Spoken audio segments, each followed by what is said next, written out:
From Minute Maid Park in Houston, Texas, Root Sports brings you Houston Astros baseball.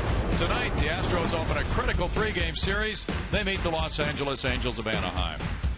And first of all, we check the playoff picture in the American League West. The idle Texas Rangers tonight have a 1.5 lead on the Astros, 4-game lead on the Angels. And in the American League wild card, it's the Yankees for spot number 1, the Astros for spot number 2, followed by the Angels and the Twins, 2.5 behind Houston. And welcome, everybody, to Minute Maid Park. Bill Brown along with Alan Ashby. Bart Ennis joins us soon. The ribbons are for Childhood Cancer Month in September. We'll hear more about that later. But, Ash, now as these two teams collide, there is so much on the line. These games are going to be very riveting for the fans. For both clubs. And you say for the fans, it should be a good series, no doubt about it. A big tone setter, I think, tonight. Dallas Keuchel going to the mound, and he's had great stuff here in Houston. Our AT&T Rewind will show you more now as we get set for Game 1 of this series. And it's a situation for the Astros of the long ball returning, Ash. Still second in the major leagues in long balls this year, and they started to add to those totals again, hitting 6 in the recent series with the Oakland A's after hitting just 2 in that series in Arlington, losing all 4 games to the Rangers. But yeah, Max Stassi, first major league home run. You saw the home run by Evan Gattis. That was the big one in the first victory of the 2 for the Astros against the Oakland A's. George Springer got in the act. Of course, Colby Rasmus had a pair yesterday. So that really has been what has propelled the Astros on the offensive side throughout the course of the year. Why change now? They have had a very difficult time against tonight's foe, right-hander Jared Weaver. He has kept them handcuffed. Well, he's just dominated, not only this year, throughout his career against the Houston Astros, and he is dominating with less and less stuff as you go from season to season, off speed with everything he throws. And by the way, everything he throws, he's got all the pitches, and he'll throw them at just about an equal clip. So you can't really sit and guess on Jared Weaver. The only thing you have to do is find a way to slow things down, as the Astros have not been able to do this year against the right-hander. Coming up, Wild Wild West. The Astros and Angels square off head-to-head in a 3-game set with their seasons on the line. Which team will strike first? The game is coming up.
To build against the Oakland A's over the weekend, taking 2 out of 3 from them.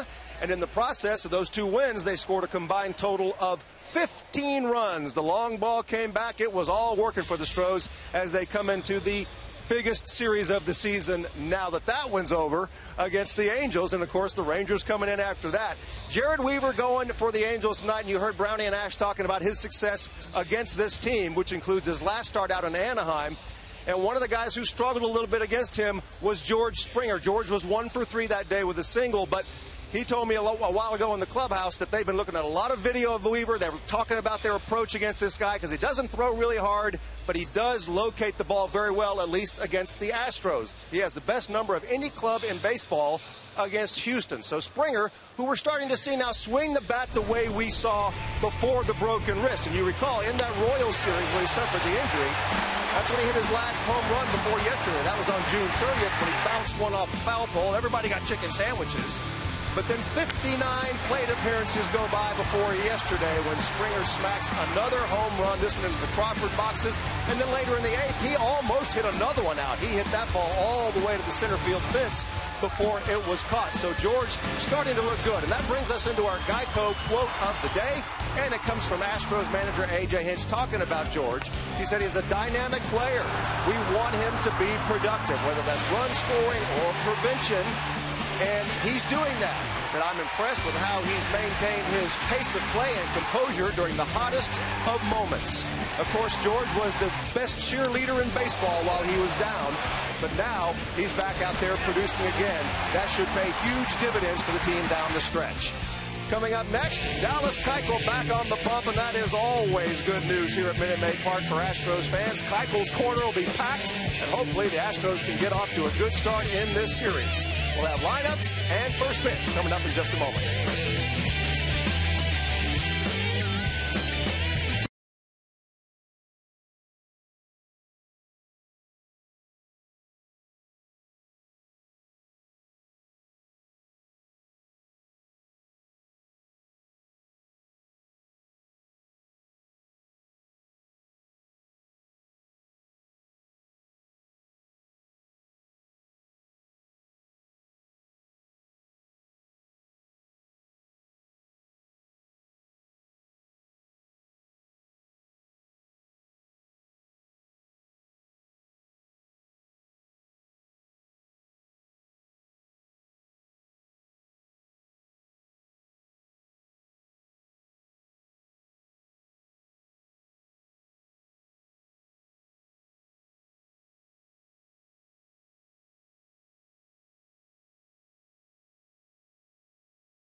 Two of 3 from Oakland over the weekend. Texas Rangers will be here this coming weekend. Lineup cards are being exchanged at home plate right now before game 1 of this series. And the Angels are 3 games above 500. And it's been a different kind of a year. 37-37 start. Then, as you see, 17-3. They moved 2 ahead of the Astros. And 11-26, causing them to fall 7.5 games behind the Astros by the end of last month. Now they're rebounding. They're 11-7 in September, and they have been gaining ground on the Astros. The only playoff contender in the majors in the bottom 5 in on-base percentage and slugging percentage. And Nash, they've been outscored by their opponents 615 to 596 this season, and yet they're 3 games above 500. Yeah, that says that something that's been done by Mike Scioscia and the staff has been on the positive side, no question about it. Tonight's key to the game is brought to you by your Houston area Chevy dealers, and that key being Dallas Keuchel, of course. When he's on the hill, especially in Houston at Minute Maid Park, where he is 13-0 this year, 15-0 in his last 15 decisions here, a club record. Dallas Keuchel is the man that you're counting on, and I think there's no way around it tonight. You hate to put pressure on guys, but the Astros and their fans, all of us counting on Dallas Keuchel to get the job done. And when we've done so, he has been awfully good in that regard. Second best in the American League in ERA. Dallas Keuchel trying to win his 18th. Had a major scuffle his last time out. That in Arlington. We're trying to forget all about that. Major League home ranks 13 wins this year, of course, first. ERA is second best in the major leagues. Opponent's batting average against third best, and on and on. He's just among the leaders in all those categories. One of the big reasons why you would figure him to be, I would think right now, the odds-on favorite to win the American League Cy Young Award. Now Mike Scioscia has submitted this lineup card to the home plate umpire, Angel Hernandez, for game 1 of the series. Eric Ibar leads it off at shortstop. It's Cole Calhoun in right field. Mike Trout batting third, is having his best home run year ever. He's in center field. The DH is Albert Pujols batting fourth. At first base, it's C.J. Cron. At third, David Freese. In left field, Shane Victorino. The catcher, Carlos Perez. The second baseman from Houston, Taylor Featherston. You mentioned that rough outing last time, the 14-3 loss for the Astros Wednesday at Texas.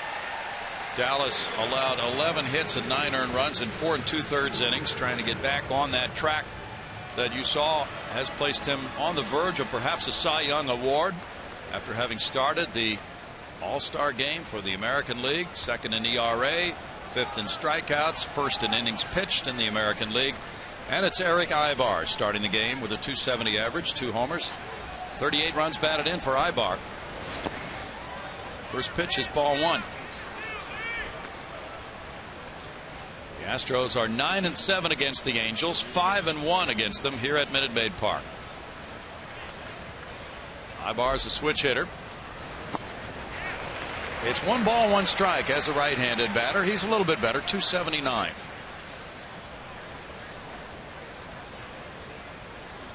And lately he's done well. 8 hits in his last 22 at bats, .364. He bunts and it's foul. 1-2 to Ibar. The Angels are 4-3 on this current road trip. They just won 3 of 4 at Minnesota to tie Minnesota in that wild card race. Both of those teams 2.5 behind Houston.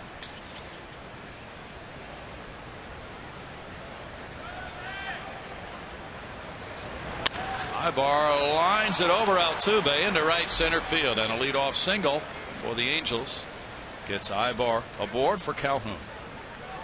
Changeup floated up there at 80 miles an hour, and Keuchel left it up out over the plate, left Ibar with a pretty easy shot to go after that and hit it into right center field. The dangerous Cole Calhoun has unloaded 23 homers. He's driven in 77 runs with a .259 average. He's 4 for 15 in his career against Keuchel. He often leads off, but against the lefty finds himself in this number 2 spot in the lineup. That is strike 1. I find it interesting that with Calhoun at the plate, the Astros have played the shift much of the year, if not all season long, and he's hit a number of balls through the left side. No shift, no complete shift going on this time. Excellent point. He swings at it, he gets away, and Ibar goes to second base on that pitch in the dirt. He's going to third. Here's the throw from Castro and to Lowry. He's out. That was a very bold gamble by Ibar, and it really cost the Angels. Jason Castro kind of lulled him into that decision. Castro casually went back after this baseball, and I wondered if we would see Ibar take off for third base. As it gets by, Ibar easily moving into second. You'll see that all take place. But now as Castro kind of jogs after it, Ibar says, well, let's get another 90. And that's a very nice first out. It's a wild pitch and a 2-5 play at third base. Now 0-2. And in the dirt. 1 ball, 2 strikes. That was a short throw from where Castro was to third base. Castro's just come back from a grade 1 right quad strain. 2-2. He has said it doesn't really bother him to get down behind the plate and get up from that squat position. He just made a big play. Mike Trout on deck.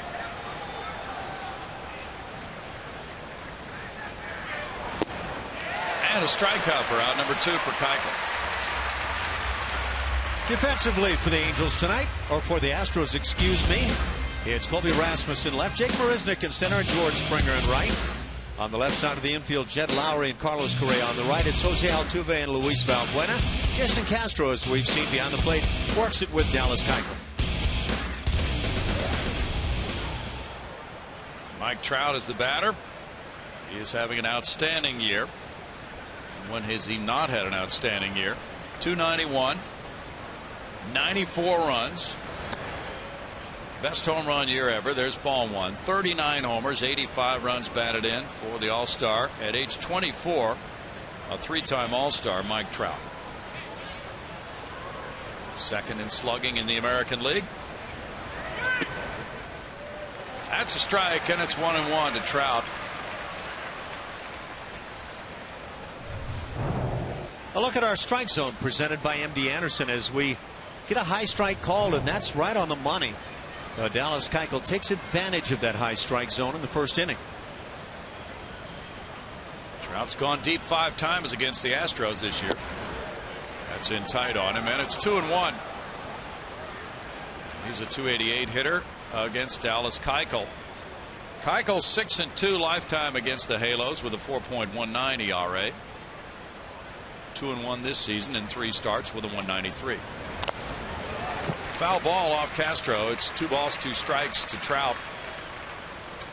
And despite Trout having a big year and Albert Pujols behind him with 35 homers and 85 runs batted in, the Angels are 13th in runs scored in a 15-team American League.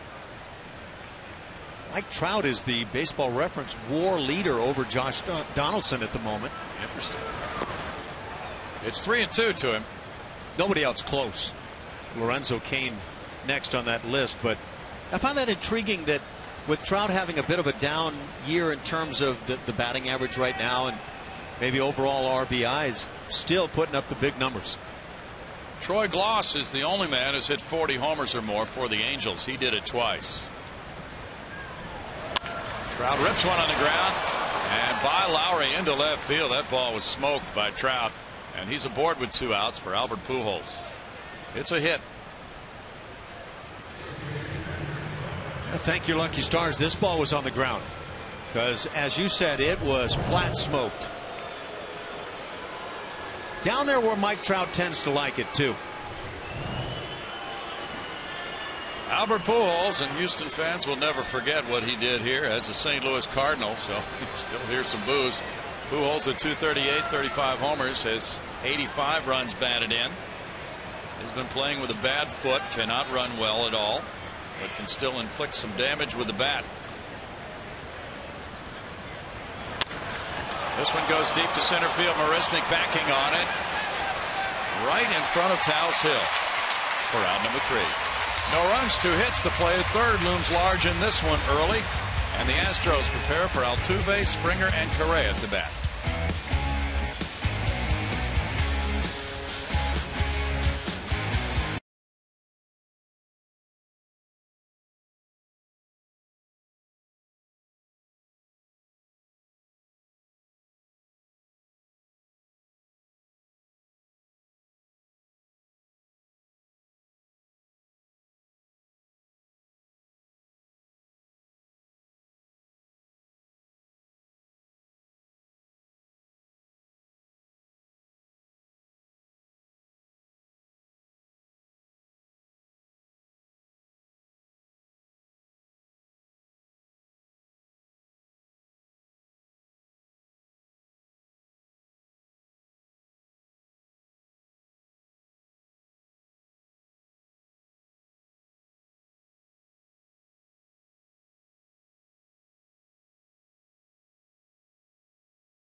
bullpen is brought to you by Southwest Airlines. Jose Altuve leading off, plays second base with George Springer in right field, Carlos Correa at shortstop, Jed Lowry at third base, Colby Rasmussen left field, Evan Gattis the DH, Luis Valbuena at first base, Jason Castro the catcher, Jake Marisnick the center fielder.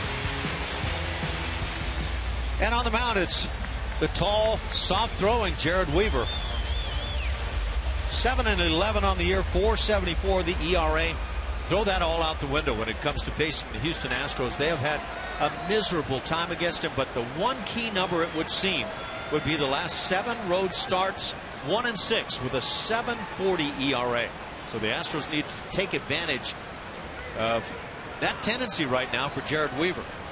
Jose Altuve leads the American League in hits. He was trying to get his footing there, still not able to get that right foothold the way he'd like it. 311, 12 homers, 59 runs batted in. He's hit 308 against Weaver. He doesn't have much company. And showing bunt, he takes upstairs, and Weaver just tap dances around the strike zone. Frequently, he's able to coax Astros hitters to swing at marginal pitches. Altuve with 182 hits. Gets one right there and takes it. And that's the other thing he does. He'll surprise you by coming right through the heart of the plate sometimes. At 85 miles an hour on his fastball. You know, this is the kind of stuff that you would think would be way short. That's a liner out to left field. Victorino back. Victorino on the track. Tremendous running catch by Shane Victorino. That looked for sure to be a leadoff double for Jose Altuve. And Victorino's been around a long time, but I'll bet he'll tell you he hasn't made a better play in a long time.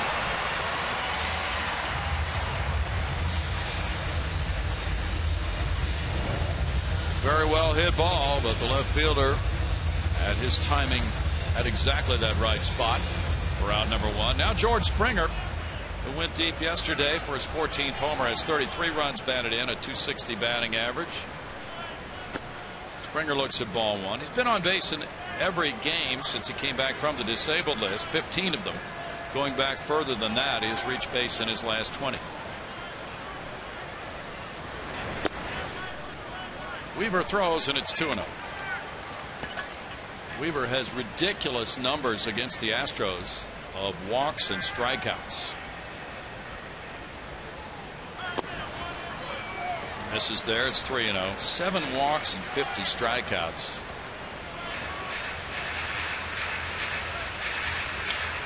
Look at this. 83 miles an hour on a fastball, notch under there. Curve, change, cutter, slider. He'll throw them all at almost an equal rate. 3-1. And that's one of the things he does have going on his side. It's hard to go up there and guess against him. But if you look soft, think batting practice, it might help you. Big cut, 3-2.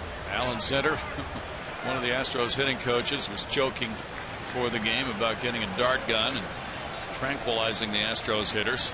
But you know, they've been trying different approaches. And are you sure he was joking? He was joking. That's strike 3. 2 outs. Well, kind of feels like looking for the walk here. And it was definitely below the knees. George was right. You saw that grouping under the knees.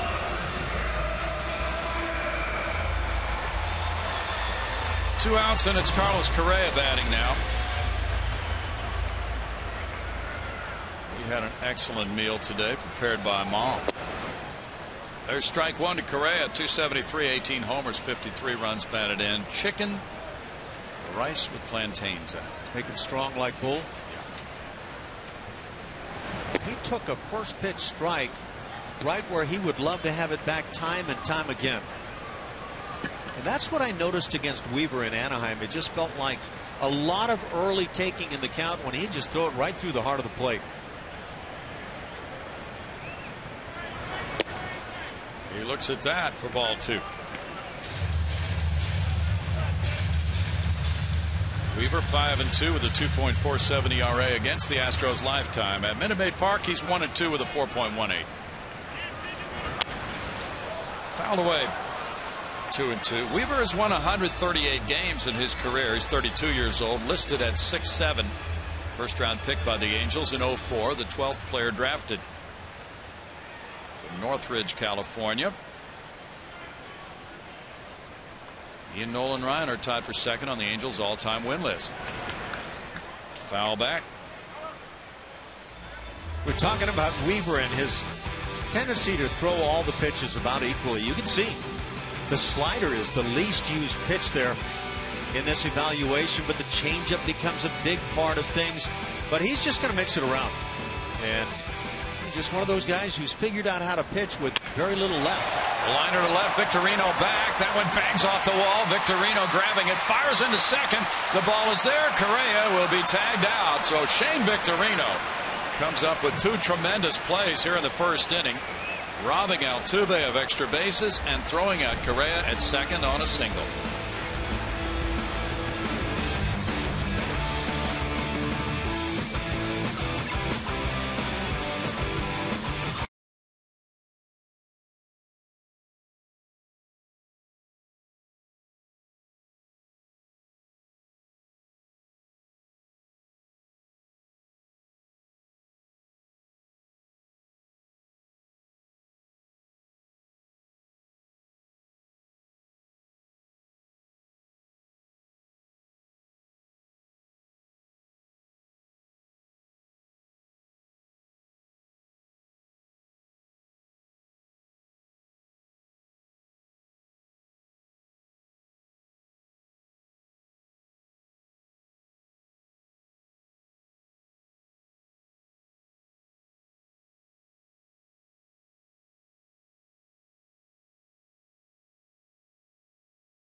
$15 minutes could save you 15% or more on car insurance. Visit us at geico.com or call 1-800-947-AUTO. And by Southwest Airlines. Book your low fare now at southwest.com. Very interesting first inning, scoreless, but not without excitement. Now Dallas Keuchel, who gave up 2 hits in the first, goes back out for the second inning against C.J. Cron, the first baseman who has hit the Astros well to the tune of 4 homers this season of his total of 14. Chases one there, and there's strike one on Cron. I think one of the words on Dallas Keuchel likely in scouting reports is get that early fastball that he finds a little bit of the plate with. It's 1-1. When he's sharp, once he gets ahead, he's going to nibble off the corners. Cron has 15 runs batted in 18 games in September. Now a 2-ball 1-strike count. Cron had a 2-home run game against the Astros 8 days ago in Anaheim. A game winner in the 8th inning in that series.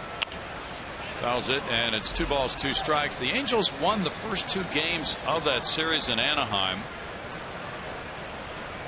3-2, and then the Astros had a monstrous comeback down to their final out, their final strike. They scored 5 runs in the 9th to win it 5-3, and that seemingly changed everything.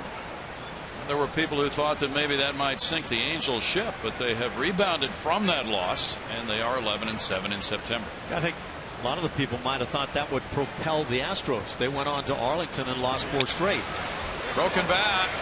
Keuchel in for the pop-up.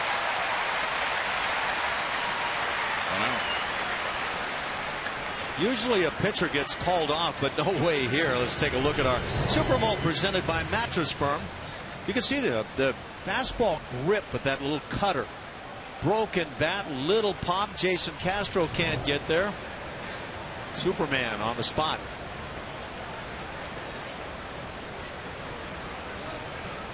David Freese has rounded into top form here in September. .256 for the season for Freese. 11 homers, 48 runs batted in, but .339 in September.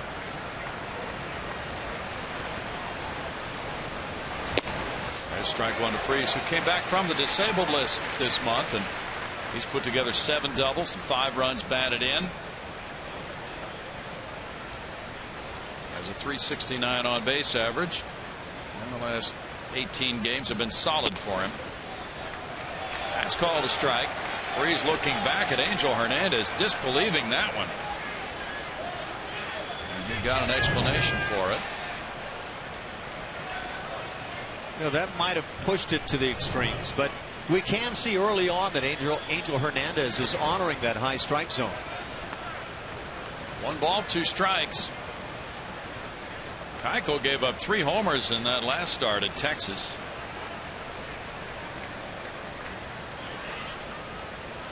And then 3 starts ago he gave up 3 homers in a win here over Minnesota.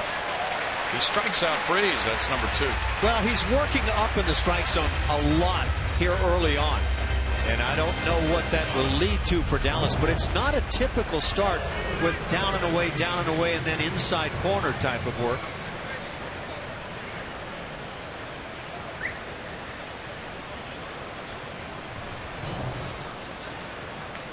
Shane Victorino already has turned in 2 superb defensive plays. At .228, Shane has 1 homer, 6 runs batted in.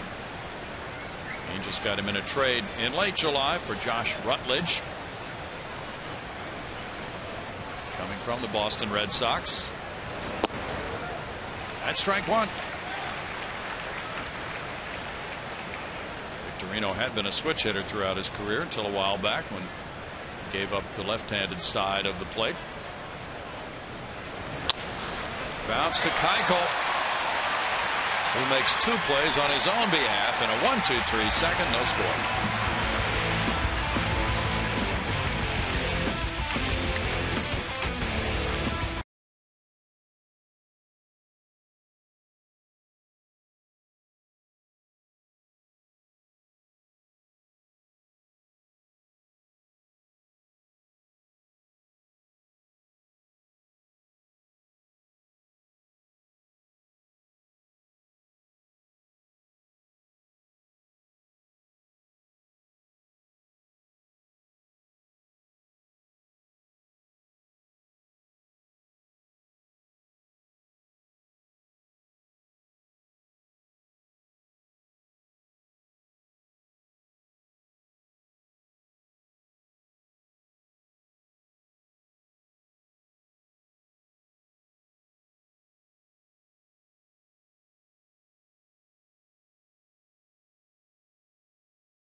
Tickets are on sale now. Guarantee your seats for a potential 2015 postseason run by reserving your 2016 season tickets today. Go to Astros.com/season tickets or call 1-877-9-ASTROS to get that done. Of course, the Astros have been nursing a lot of injuries here recently. We'll start with Marwin Gonzalez. A.J. Hinch told us before the game today that his best bench player is very close to getting back. In fact, he is available for a pinch hitting role in this game if needed.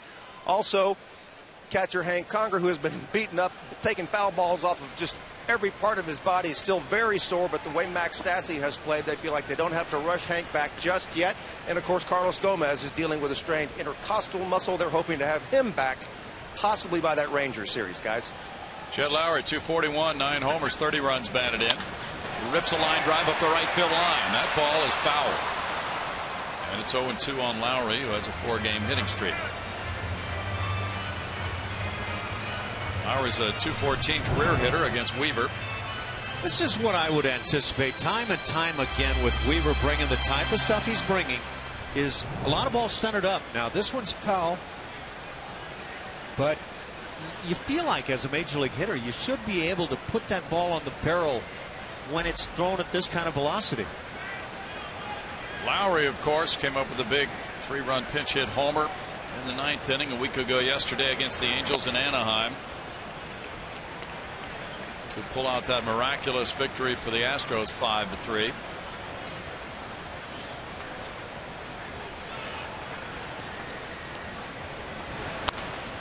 Lines this one into the seats. It's still 1-2 with Rasmus and Gaddis to follow here in the Astros second.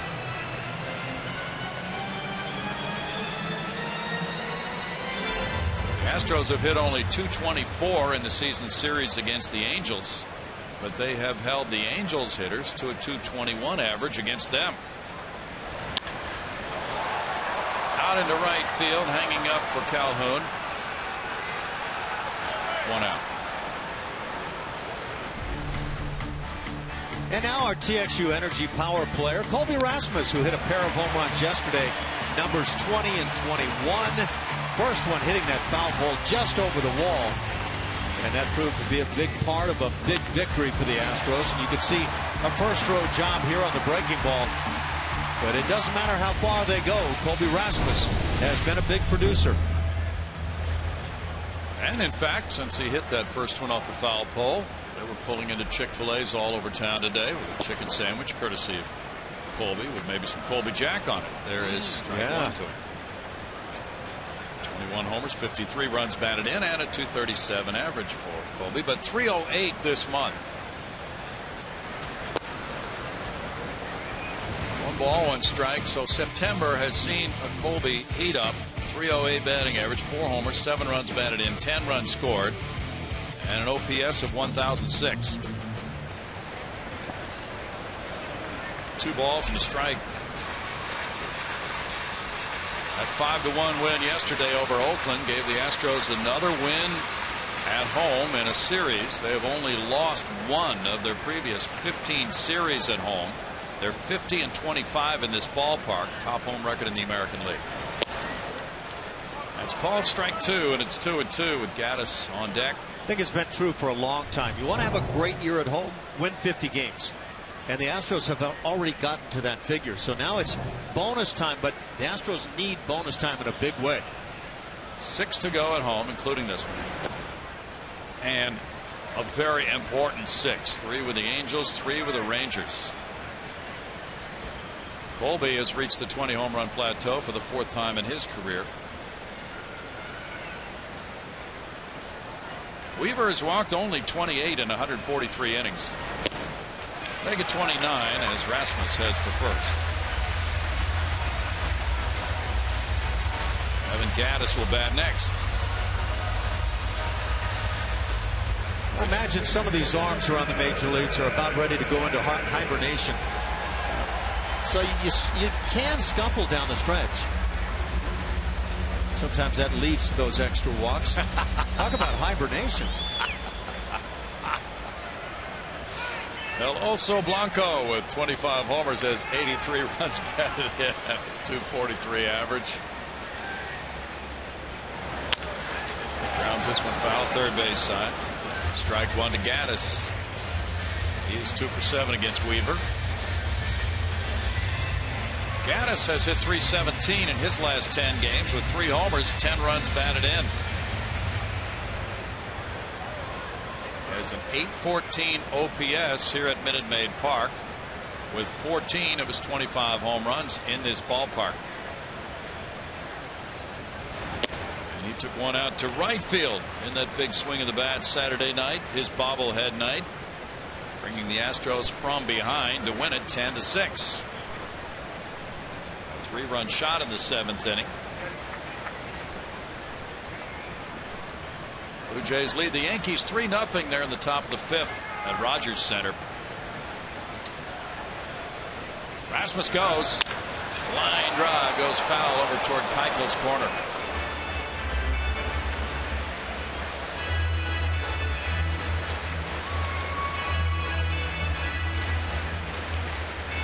David Price has shut out the Yankees so far through 4 innings tonight for the Blue Jays, who got 3 in the first. They're trying to stretch out their lead over the Yankees. Currently 2.5 games in front of New York. Price has given up just 2 hits and no runs in 4 innings. Adam Warren started for the Yankees. He was gone in the 4th. There's a throw over to first. Rasmus had been running, so Weaver wants to check him. The Astros have not been wildly successful in running against the Angels. They have 11 steals, but they've been caught 9 times this year. Masahiro Tanaka is being skipped in the Yankees rotation because of a hamstring strain. Line shot left field. It's hooking, but it might be fair, and it is off the wall, and now it's a home run. 2-run shot for Gaddis. Number 26, 2-0 Houston on a Gaddis long ball. It's obvious the 2 runs are huge for the Astros, but it could prove even larger if you could get going and give the guys a chance to relax and get some good swings against Jared Weaver. It could be one of those nights where you can have some fun and enjoy life in the dugout. That's 206 home runs for the Astros. They're second in the majors in long balls.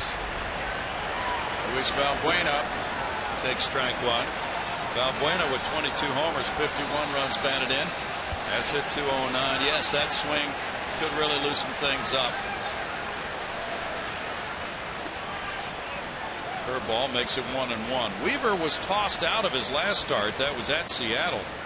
He hit Kyle Seager with a pitch, and he was thrown out of the game. Seager had held his hand up for time when he had both feet in the batter's box, and that aggravated Weaver. There are many people who feel that if a hitter wants time, he should have 1 foot out of the box, but Seager had his feet planted and then was holding that arm up for a time, and then he got drilled. Fly ball right field, looks foul, and it's a towering foul ball. What would be the way you would see baseball protocol on a hitter asking for time with both feet in the box? Well, you know, I'd have to see the whole play, and I did not in terms of Seager's request for timeout. Line drive caught. Thrown at first base, 2 outs. Look at the Gaddis line drive swing. So I'll avoid your question by taking a look at this one, as that fastball was on just a portion of the inside corner. Good running action, and that takes a savvy approach to be able to keep that fair. We've seen some balls hook foul already. This one just fair. More chicken. Enjoy your Chick-fil-A's. Now Jason Castro takes strike 1. He has 11 homers, 30 runs batted in, a .219 average, .278 with a couple of homers against Weaver. He said his hitting stroke is starting to come around now after about 3 weeks on the disabled list. Soft swing there, and it's 0-2. Sometimes a team, though, Brownie, will come out with a ploy of, let's see if we can frustrate this guy by calling timeout and whatever it is that you can do. Right. And if maybe that sort of thing was going on, I wouldn't blame Jared Weaver for maybe retaliating. Well, Seager admitted that's what he was trying to do. Well, under that circumstance, good on Weaver. And for that reason, he lasted 4 2/3 innings. Came out after allowing 6 hits, 3 runs, and lost the game 3-1.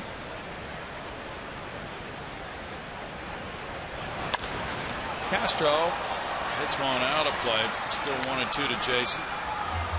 It's pitches like this, 84-mile-an-hour fastball up, out over the plate, that get fouled off that just surprised me. There must be something unusual about the fastball of Jared Weaver. It's kind of right there. Jason loves to go to left field and yet under the ball and fouling it.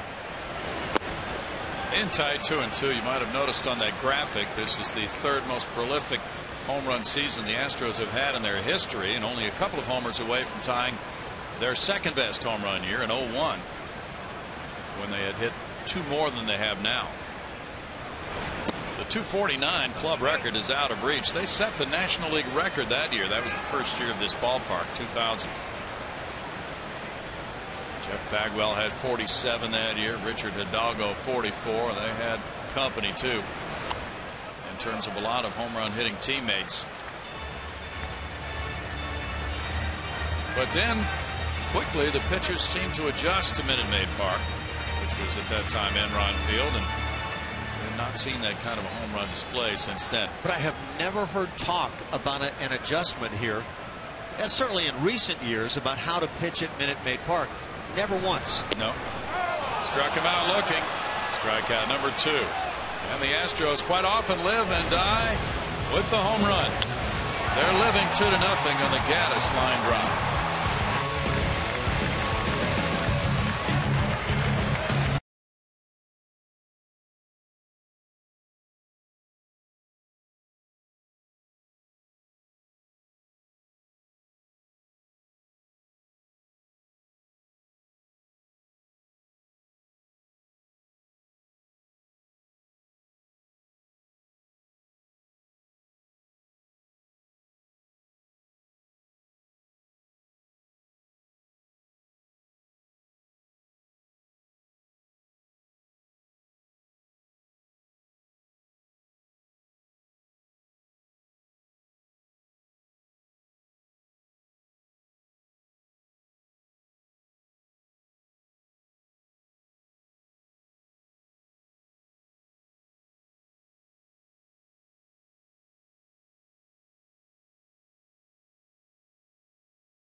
Hey, free Houston Astros Crush City Yard signs are still available at select Academy Sports and Outdoor stores, but they're going fast, folks. Go to www.rootsports.com/yard signs for a list of participating locations before they run out. These signs are awesome. We've been getting some pictures tweeted to us, and here we see the dogs are big. Dogs apparently love the sign. Here's a cute fella coming from Alex Ray Miller. Renee Maldonado tweeted us a picture of her flower pot as well as her Crush City Yard sign. A lot of dogs in these signs. Dogs love to say. Everybody loves these signs. So you need to get out to an academy and get one, because lately they have been Crush City again, guys. Yeah. Saw another crush from Mr. Gaddis. There's ball 1 to Carlos Perez, 244, 3 homers, 17 runs batted in for Perez. Carlos, 24 years old, from Venezuela. He looks at that one, and it's 2-0. Carlos came up through the Blue Jays organization. The Astros got him in a trade in July of 2012. And then they dealt him along to the Angels last winter for Hank Conger along with Nick Tropiano. There's a looping line drive hit. Marisnik over to play it, and a leadoff single for Perez, hit number 3 for the Halos. Dallas Keuchel has picked up just 1 out via the ground ball. That the bouncer back to the mound hit by Victorino to end the second inning. And what we're seeing with Dallas is a number of pitches left up in the hitting zone. It is not your classic Dallas Keuchel start. Taylor Featherston, who was born here in Houston, went to Katy Taylor High School, and TCU is the batter. He takes strike 1. There it is from Dallas. That's the one he wants. 166, 2 homers, 9 runs batted in for Featherston. He's known as a good defensive player. He's been playing quite a bit because of an injury on the Angels. Reaches for that one, and he's behind 0-2. It's amazing how a guy will find himself. You see the change up there against a hitter who's been scuffling anyway, and then you start painting on him. Featherston himself was on the disabled list. He came off that DL September 1st. It's 1-2 to Taylor. He was the unfortunate victim of that ball caught in the webbing. You see, he took that pitch just off the plate. That was a week ago Sunday on the ball that was smashed by Carlos Correa. Featherston diving to his right made a terrific play, but the ball got caught in his webbing and he couldn't throw him out. And that was a big play in that 9th inning comeback for the Astros. Now 2-2. Keuchel again misses close, and you can see him kind of shake his head, maybe wondering, should that have been called a strike? But those 4 pitches, maybe the best grouping of 4 pitches that Dallas has thrown to any hitter, at least through this first time through the order. Got him to reach for it and struck him out. Number 3. The Dallas Keuchel, in that last start we talked about, he really had his scuffles over the course of the season in the left box. You can see his usage of pitches, 57% on the fastball, for example, down in that last start to 36%. And I have a feeling some of that came down to the fact that Dallas found out right away that he didn't feel like he had his best stuff, had to turn to the other pitches, and ultimately nothing worked. Eric Ibar takes strike 1. He singled to right center field in the first inning, and then on a ball in the dirt, which got by Jason Castro, he went to second, rounded that in the wild pitch, headed for third, and Castro threw him out at third base for a key out in the top of the first inning.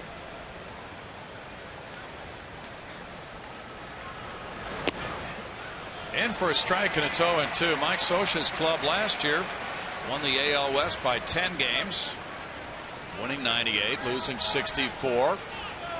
Was selected by many of the experts to do the same again this year, but others thought Seattle would be the team to beat in the AL West. Scioscia's made 7 playoff appearances as the skipper. He's in his 16th year.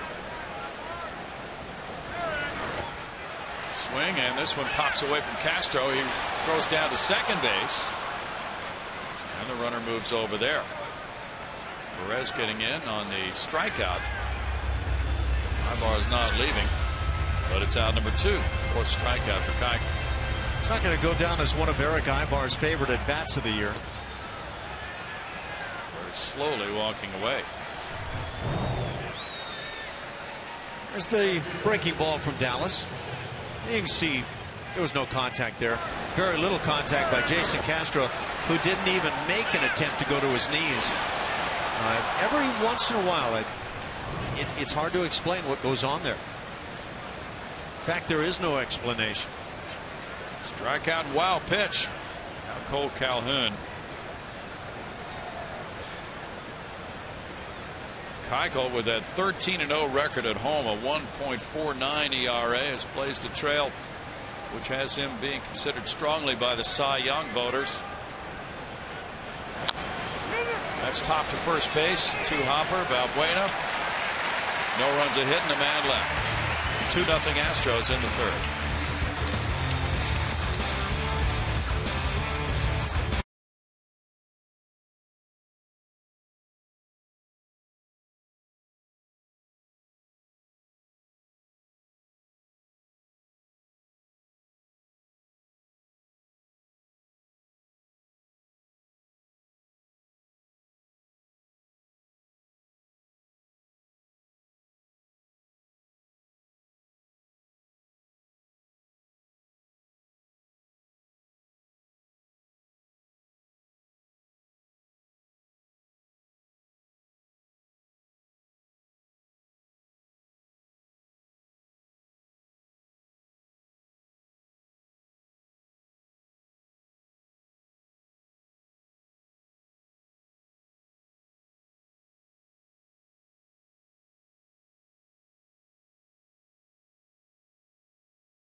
The winning pitcher struck out 10 in 5 2/3 innings. And it was the first time Fresno had ever won the PCL championship. Tony DeFrancisco, the skipper, enjoying that win over Round Rock. And that was the deciding game in the best-of-5 playoff series. They won it in Fresno. So Mark Appel, with those numbers, striking out 10. Got help from series MVP Tony Kemp, who went 3 for 4 and drove in 2 yesterday. He went 9 for 20 in the series to win that series MVP award. And Tyler White hit a big home run. That's been a great year for the minor league system. And at that AAA level, you can see the excitement that brings for the guys. 2-0 Astros. Jake Marisnick is the batter leading it off. He rolls one to the first baseman, and Weaver takes the toss from Cron. Around number 1 from 3-1. So the Grizzlies, with that celebration, really had a time of it. And of course, they've had an outstanding club throughout the year, but the Astros have called up so many players. There's big John Singleton there. And you could look for him in Houston very soon as a September call-up. That was Big John? I thought that was a base stealer there I saw for a second. Yeah, so they popped the champagne. I guess the guys feel like they put enough work in that they were going to celebrate it up big. And Dan Straley, a right-handed pitcher who was in their rotation, who has been with the Astros this season, is back up as a September call-up. There's ball 1 to Jose Altuve, who scorched a liner deep to left center, and it was caught on the run by Victorino. So Straley's here tonight, and he can start or relieve for the Astros. And there is one more game. There's a AAA championship game, just a 1-game playoff in El Paso tomorrow night. Fresno will be playing Columbus from the International League in that one. So the 2 AAA leagues square off with their winners, and that's been going on for a few years now. And after that game, we'll see at least one more player for the Astros, probably John Singleton, and maybe more help if needed.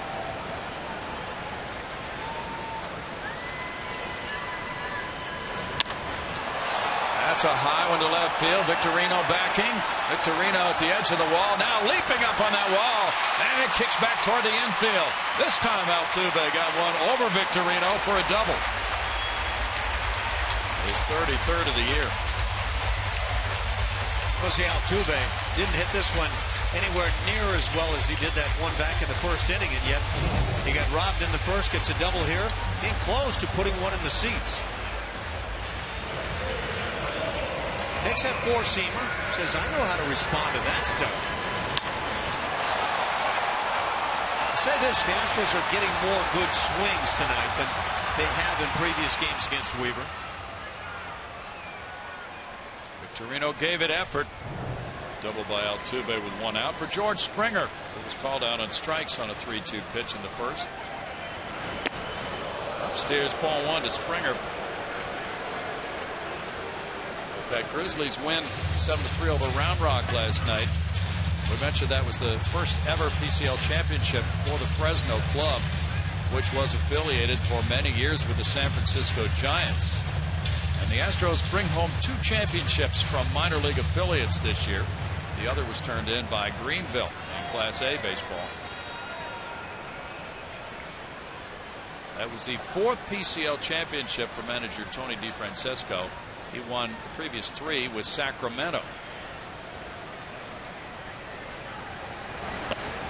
Upstairs, and Springer is patient and forces a 2-0 pitch coming.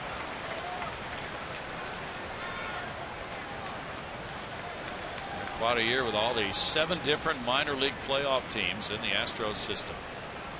And with success, unfortunately, comes some losses, and David Stearns is the new GM of Milwaukee. Now, Altuve took off early. Weaver throwing. Here's Featherston running Altuve back toward third. Freeze will get it on to Ibar, and Ibar chases him toward third and tags him out. 2 outs. I don't know if Major League Baseball is going to keep this play alive, but it's a bogus play for me. This case is a bit different, though, where there at least is an infielder at the back. But if anybody has a notion of stealing from second base, you have to be able to leave.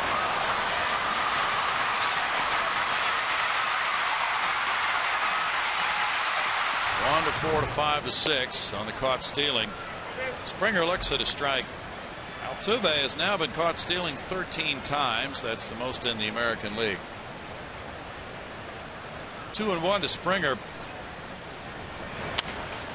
And George puts it in the air, and it'll be back out of play for Cron. 2-2. David Stearns, congratulations to David. Named today as the new general manager of the Milwaukee Brewers. 30 years old. He's been the assistant general manager for the Astros. Very bright and well-schooled young man who is terrific with his people skills. They will love him in Milwaukee. 3-2. The Astros will look for a replacement after the season ends.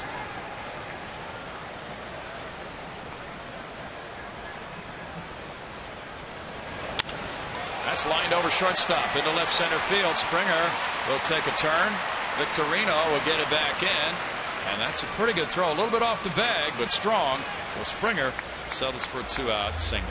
Getting to a point in this ball game where everybody's going to be afraid to try to take an extra base. That ball gets in on the hands a little bit, but when George gets it hot, like most of the guys, start finding a way to drop him in there. This base running thing is not going too well for either team tonight so far. Carlos Correa is the batter. He was thrown out on a single off the wall in left. Victorino with a strong throw to Featherston to tag him out. And Altuve was just victimized by that inside move to second base. And Ibar was thrown out trying to go first to third on a wild pitch in the first inning.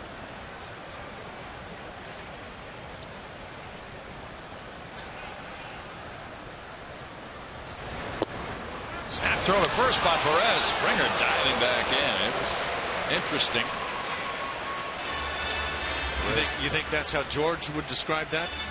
Panic time. Yeah, let's extend that lead. Whoa, yeah. Interesting probably does not come to mind. Oh, he was almost out.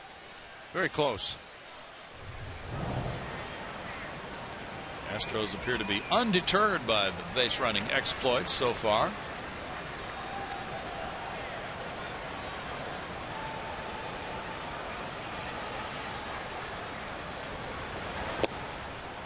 In for a strike, 0-2. Bart has a story about Carlos Correa's shoes tonight. We may wait until the next time up to get to it. We're looking for something on his shoes. So if we can find it, we'll go over that story.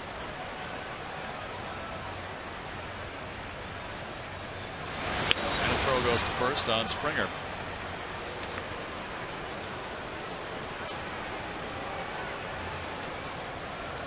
George 15 for 19 this season.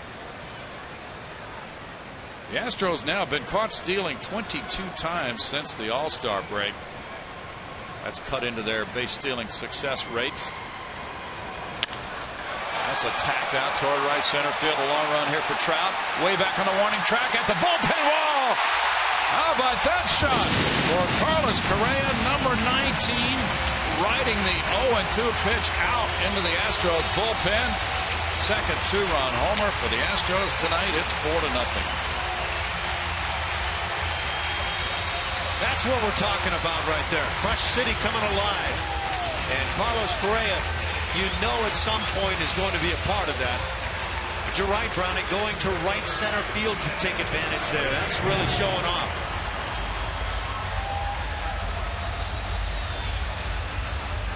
Gets that fastball up and away. Fastball in quotation marks.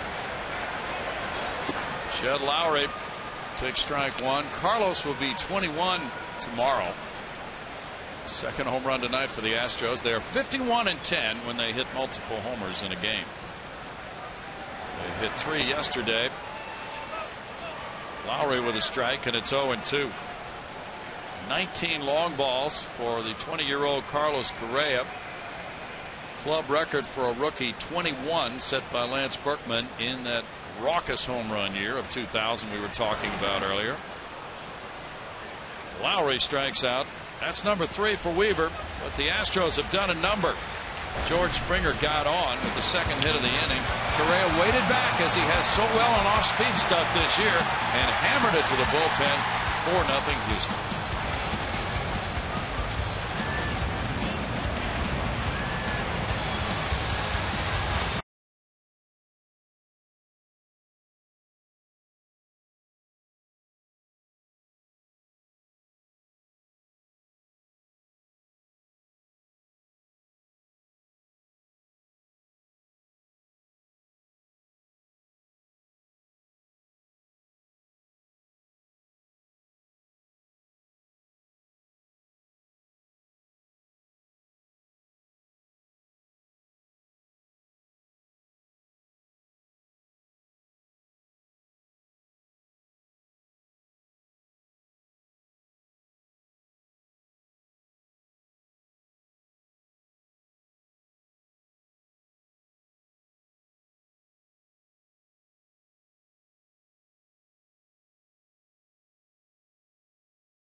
Pennant races in true HD quality on MLB.TV Premium. Watch every out-of-market game live on more than 400 supported devices. Real-time highlights, live look-ins, pitch tracking, and more. Visit MLB.TV today. Mike Trout leads it off. Dallas Keuchel throws strike 1, and the 4th inning is underway. 4-0 Astros. Trout singled to left on a 3-2 pitch in the first inning. 3 hits for the Angels, 5 hits for the Astros. The Angels' hits are all singles. Astros have 2 homers and a double. Now back, and it's 0-2. Angels have lost 10 of their last 13 at Minute Maid Park.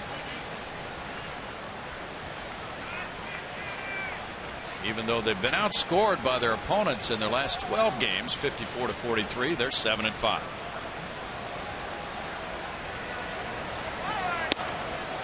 Trout looks at it, and it's 1-2 to Mike Trout.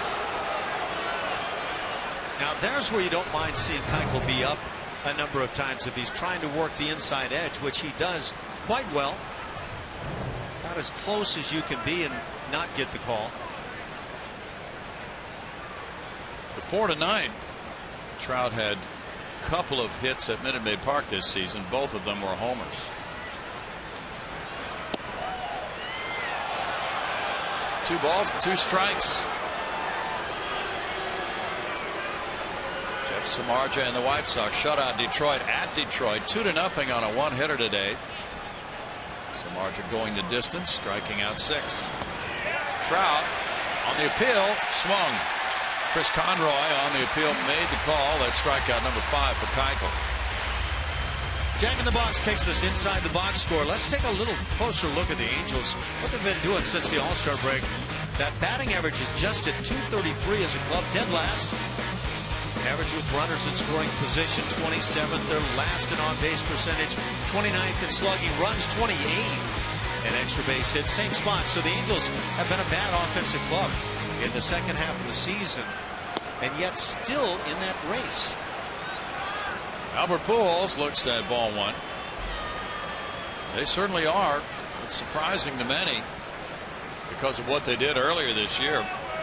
They seem to be out of it to some. 2 balls, no strikes.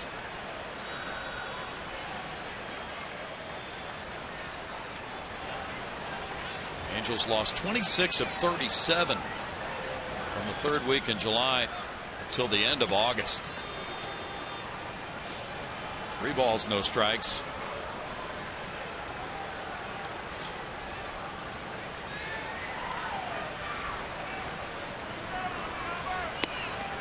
It's 3-1. A year ago, the Angels led the league in runs scored with 773.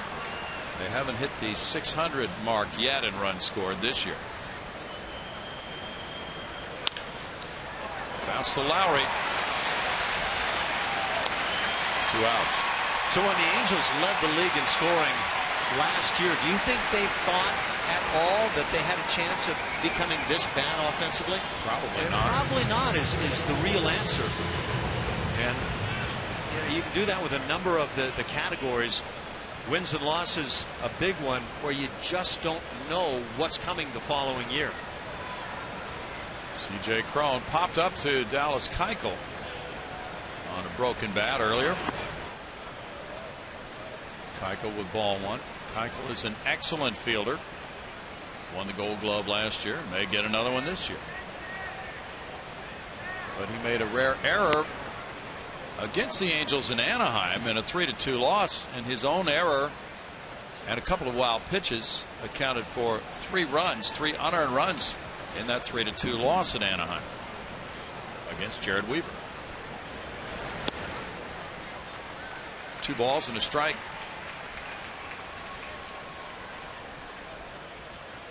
Dallas had gone at least 6 innings for 40 outings in a row prior to his last start at Texas. And that's a club record and was the longest active streak in the big leagues. 3-1. Game 2 of that doubleheader at Detroit. The White Sox lead the Tigers 3-2 in the bottom of the 7th inning. Gordon Beckham hit his 5th home run. Alex Avila number 4 for Detroit. And that's a 2-out walk to Cron. Walk number 1 for Keuchel. Keuchel is shooting for his 18th win. Colin McHugh got his 17th yesterday. Very strong game for Colin, beating Oakland 5-1, giving up 4 hits and a run in 8 innings. So these 2 17-game winners for the Astros are tied for second behind King Felix Hernandez with 18 in the American League. David Freese struck out in the second. First time the Astros have had 2 pitchers who have won at least 17 since 05, Roy Oswalt and Andy Pettitte. Strike to Freese.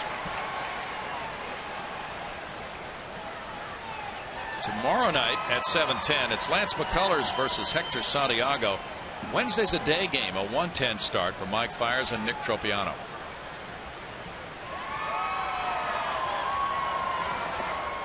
In the dirt. 1-1.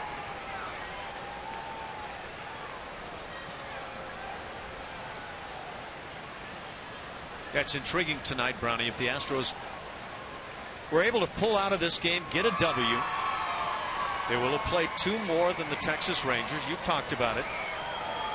They'll be a game back if that's the case, but they will have lost 2 more games, which can be dangerous. Right. This time of year, people really focus on that loss column because obviously you can't get that loss back and change it, but if you haven't played the game yet, have a chance to put that one in the win column, and that would be the case with Texas, not having played as many as the Astros.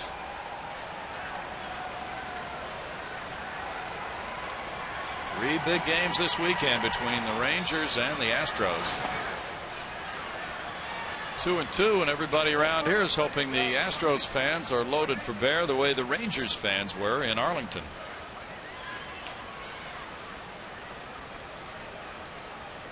Sometimes it doesn't make a whole lot of sense to look at the breakdown versus opponents. The Angels are 10-5 against the Rangers. And they would play each other in a season-ending series in Arlington. Dallas put one in a nice spot right here. A little bit of that baseball touching the zone, maybe. Now Cron will take off on the 3-2 to Freese.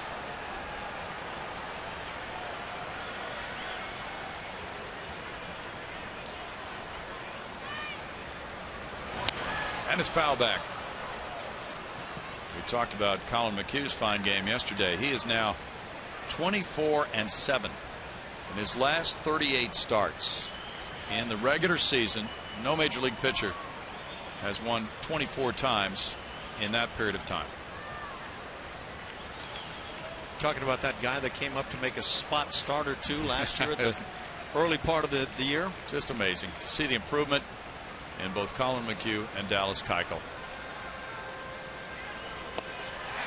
And he strikes him out. That's number 6. No runs, no hits, and a man left. 4-0 Houston in the 4th.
Play Name That Astro, brought to you by your local Honda dealer.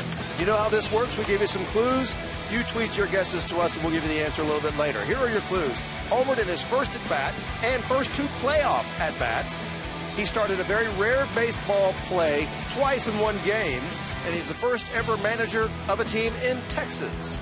So, tweet us your responses, and we'll let you know if you got it right a little bit later. Guys, back to you. We never know the answers to these. Speak for yourself. Well, that's true. You've gotten a few this year. 4-0 Astros. Colby Rasmus.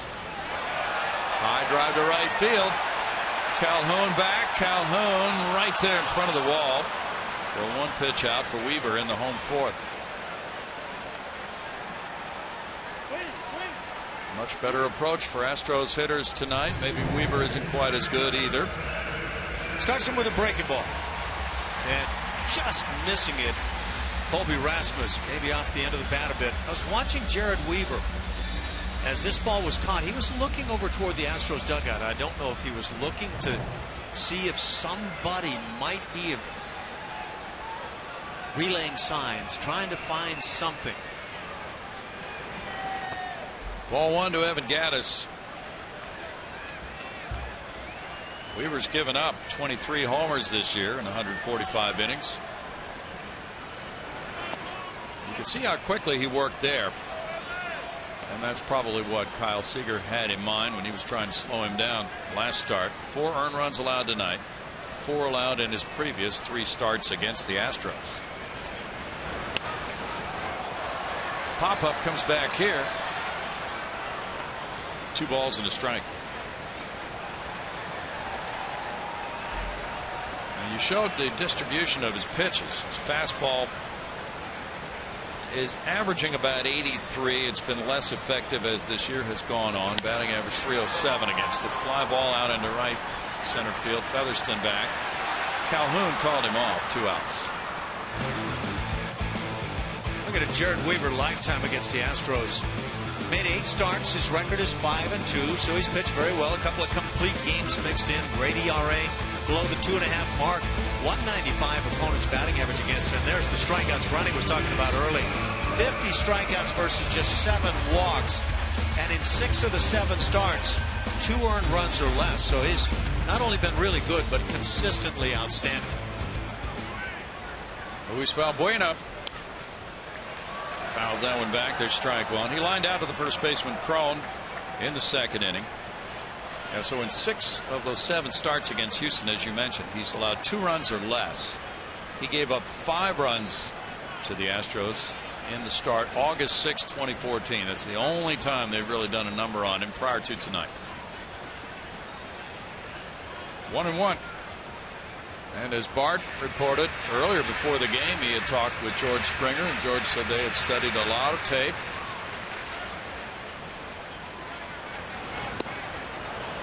Changeup makes it 1-2. It's amazing that you can throw an effective changeup off of an 83 to 86 mile an hour heater. I mean, it astounds me, but he does it very well. Might be the long arm action. Backhanded by Cron. And Weaver's right back on track with a 1-2-3-4, 4-0 Astros.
September is Child Cancer Awareness Month, and along those lines, got a great story about Carlos Correa.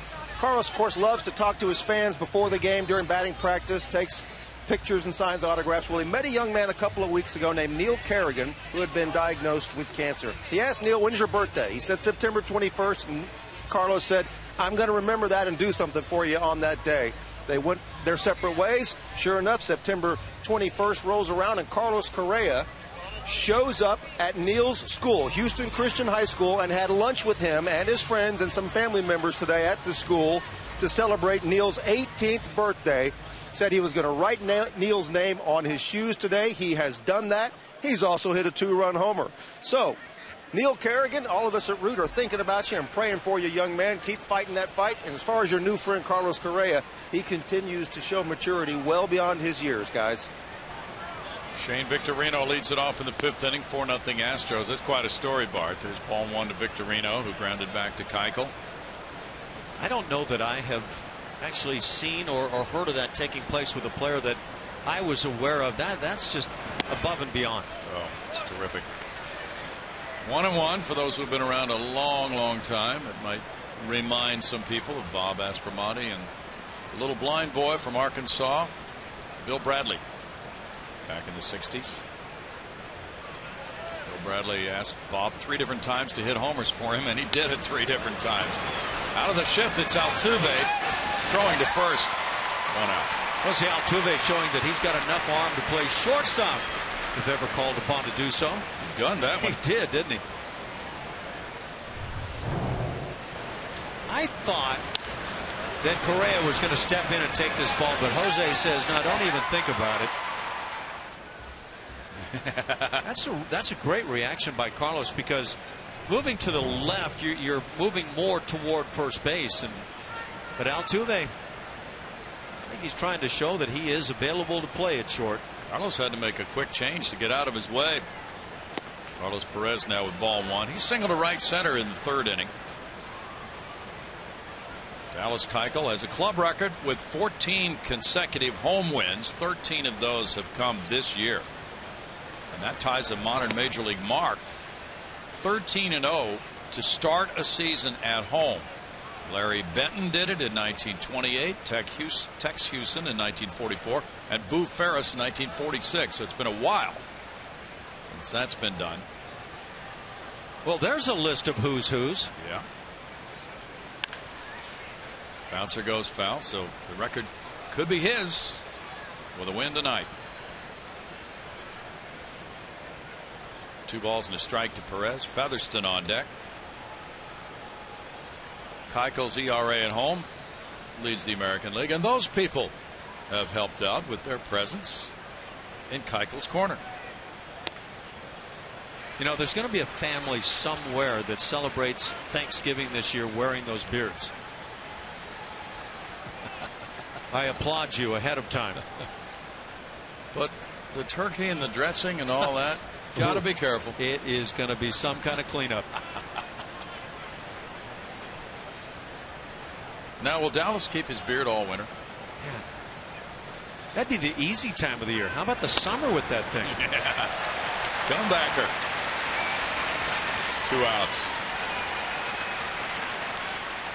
Yeah, we're told that Carlos Correa always defers to his big brother, Jose Altuve, and that's tweeted by Carlos as he backed away on a pop fly that rightfully should have been his, but Altuve pumping up the numbers or whatever.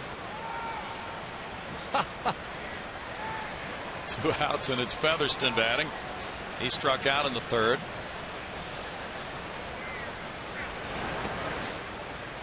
Ball one. Well, you might say that tonight's game is very important, as they all are, but perhaps more so than the games to follow in this series. Okay, let's assume you win tonight's game, and I agree. Tonight's game feels like, well, you got to go get this game. You win tonight's game, what does tomorrow night's game become? And on as you watch the final out. We'll get into that more in depth in the bottom of the 5th with the score 4-0 Houston.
Continues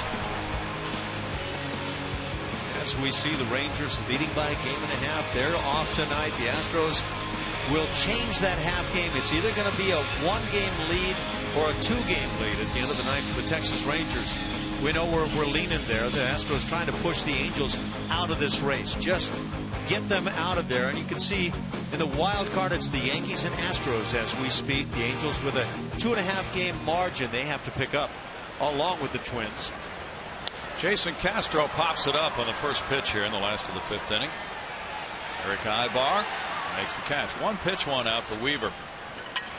And we talked about this game perhaps being more important than the other games. First of all, Keuchel is on the mound. Yep. And that's a big factor if he would lose a game like this to the Angels, who are trying to catch up. The Angels trailing by 2.5. So if they would win this game, now they have the possibility of moving ahead in this series of the Astros. Well, I was just talking about getting the Angels out of there, kind of cleaning the house a little bit and making it a 2-team race there for the division to win it. But yeah, if you can beat the Angels tonight, you feel like you're starting to push them out the door. But I think the Astros' focus for the moment is about getting in front of those Texas Rangers. And I think that's where it should be. But, you know, my point was one that probably has no real answer. But you win tonight's game, assuming you can do that, and you keep your fingers crossed. Then tomorrow night becomes that game. Because then you have to feel like, well, we've got to ensure that we win 2 out of 3 in the series. And I loosely use the word we. Sure. But it just goes on and on like that. Daily changes in perspective in the last 2 weeks of a season. You win the first 2 and then you have to sweep and so on. Right. But it's going to be big when the Rangers come in. Rangers are off tonight. They will be in Oakland for a 3-game series starting tomorrow night. They'll play Thursday night. This is their last day off of the season. Marisnick takes a walk, and that's number 2 for Weaver. But I think at the heart of all that, there's been a lot of talk through the years about just bring us meaningful September baseball. Well, it's here. So you'll have 5 more opportunities to see this meaningful September baseball at Minute Maid Park. Jose Altuve doubled in the 3rd inning, and he was robbed by Victorino on a line drive deep to left center in the 1st inning. Well, Altuve continues to surge here at the end of the year, get important hits for the Astros. He's a .335 career hitter against the Angels. Marisnick draws the throw. Marisnick is really making things happen here in the month of September for the Astros. Defensively, with some hits, with some base running, diving back in there.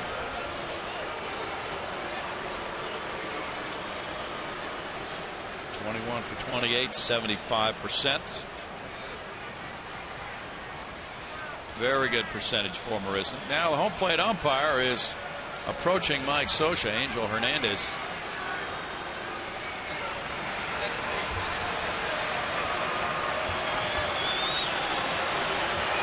Not sure what Mike's point is, are you? Well, it has to do with 2. Maybe they're talking about those 2 mints in 1.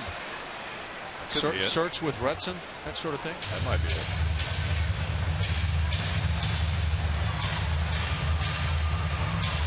Not a clue.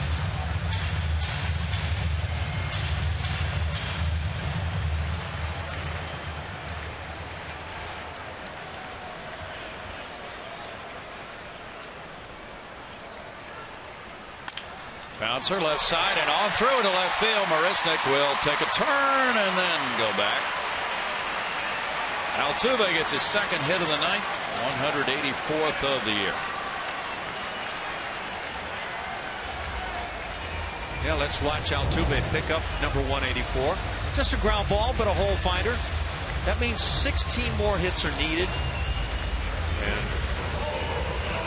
what's the math? The number of games following tonight's 11. So he's got to stay hot to get to 200 again. He does. George Springer is 1 for 2. He singled to left center and scored on the Correa 2-run homer. That's ball 1. 6 hits for the Astros tonight, 3 for the Angels.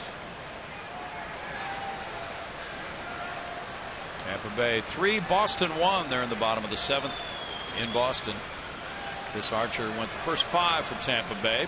Brandon Guyer hit his 8th homer. Springer started the bat. He checked his swing on Chris Conroy's decision, and it's 2-0. Mets lead Atlanta 4-0. They're in the top of the 8th inning.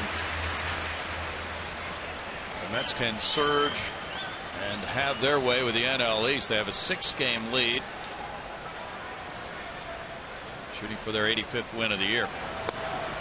Big cut by Springer. He drops down on his right knee with a swing and a miss, and it's 2-1. Yeah, Brownie, I'm surprised at the margin the Dodgers have over the Giants as you watch George try to extend the lead. And I'm more than surprised at the Mets leading by that margin over Washington. Cesar Ramos is warming up for the Angels. Bouncer left side, off the glove of Freese. Marisnick's coming home to make it 5-0. RBI single by Springer. Get that man hot. There's no secret to the way I have felt about things. You get George Springer driving in runs for this team, and it turns things around. And by the way, Jake Marisnick can really run the bases. Gary Pettis gave him the sign early. Right about here, he's waving, and Jake brings it. He is an excellent base runner. Very graceful base runner. Yeah, George Springer is potentially a really big RBI guy, and I'd love to see it get back there. There's ball 1 to Carlos Correa, who's 2 for 2 with a 2-run homer.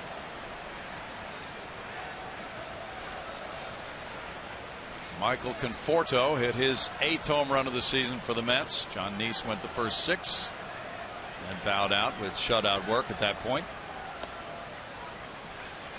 2 balls, no strikes. Cubs lead Milwaukee 4-2 at the end of 4 in Chicago. Cardinals got some bad news on Yadier Molina's left thumb. He'll be reevaluated in 5 to 7 days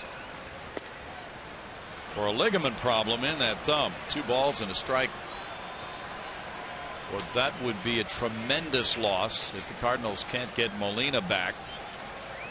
They've been a great pitching team, and I think that's been what has led them. But I think the glue has been Molina.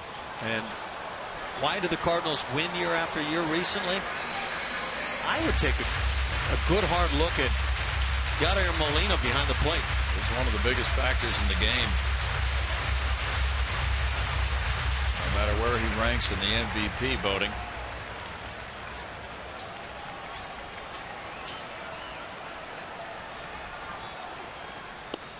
Correa looks at it, and it's 3-2.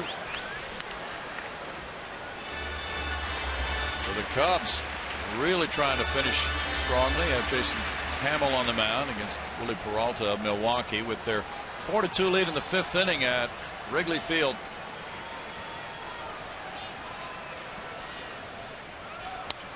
With the runners going, it's foul back. The Cubs and Pirates are really battling it out for 2nd place in the NL Central. They figure to be playoff contestants and play each other unless St. Louis falters. Both those clubs are good enough to take advantage, although the Cardinals have won 93 games this year.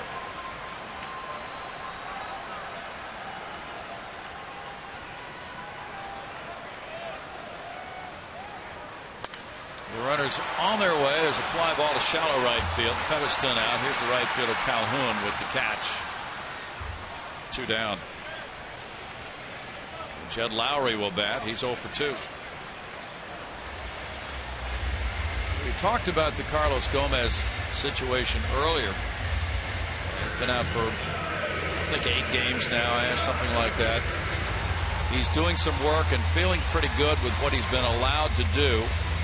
Was to have taken some swings tonight on the tee.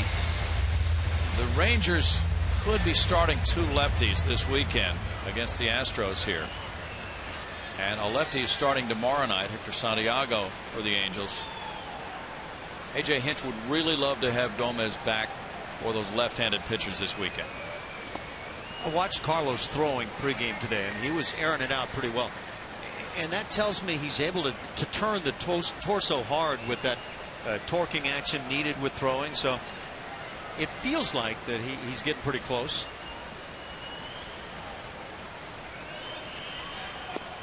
Lowry takes it. 1-1 to Jed.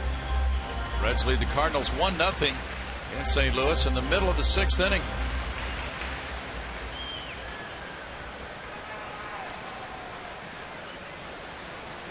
Astros will play the National League Central next year in interleague play.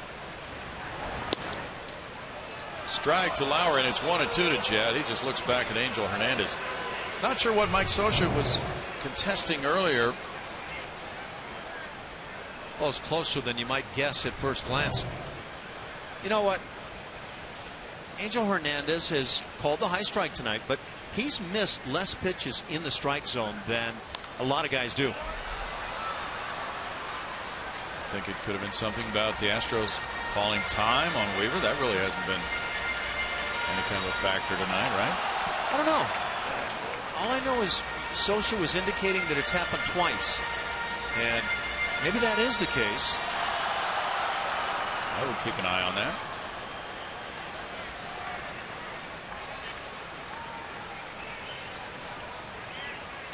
Lowry ropes one to right field. Altuve sprints around third.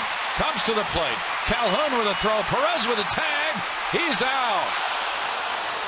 Quite a throw by Cole Calhoun, who gets his 10th outfield assist of the year. He guns down Altuve on the single by Lowry.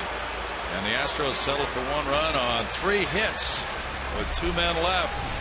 They still lead 4-0. Here was run number 5, cut down at the plate.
Book your low fare now at southwest.com. By Jack in the Box. Taste the new spicy nacho chicken sandwich. Munchie meal tonight only at Jack in the Box. And by Texas Bay Credit Union. Texas Bay Credit Union is the official credit union of the Houston Astros. Join today. 4-0 Astros. That play at the plate. Turned in by Cole Calhoun and Carlos Perez. Gunned down Jose Altuve. A.J. Hinch came out to say something to the home plate umpire. Not about that play. We're not sure what it's about. Scioscia had come out earlier. And the Astros with the 5-0 lead. Go to inning number 6. Yeah, I get the feeling that A.J. came out and became a bit angered about Mike Scioscia and maybe what his request or demand might have been. That is ball 1 to Eric Ibar. Ball 1. Ibar is 1 for 2. I should have said that was run number 6 that was cut down at the plate, because run number 5 had already scored in the inning. And now with a 5-run lead, Keuchel throws, and it's 1 ball, 1 strike. We have had some men thrown out on the bases tonight. Very unusual night for that. The Astros have lost 3 base runners. Broken bat, and that barrel rolls out by Jed Lowry on the foul ball. 1 and 2. And the Angels have had 1 runner thrown out. So a total of 4.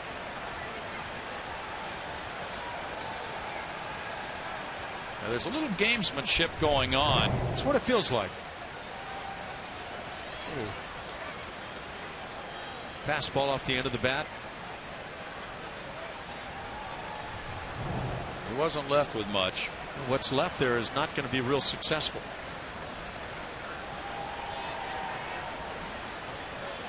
Had about a toothpick to work with after that bat shattered. Now it happens again. Might want to send that order of bats back. Gary DiSarcina, the third base coach, brings it back in. I'm going to call defective on these bats. Looks like that cutter slider kind of spin down and in. 2 pitches, 2 shattered Eric Aybar bats.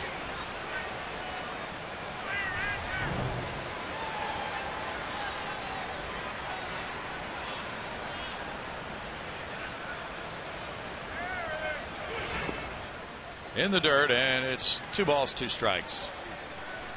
Keuchel has struck out 6 tonight. That gives him 203 strikeouts for the year.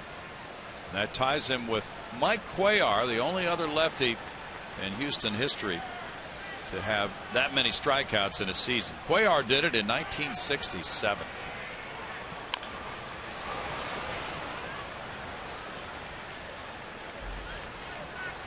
Cuellar went on to become a Cy Young Award winner in the American League after being dealt to Baltimore, and Keuchel can share that honor with him should he do that this year.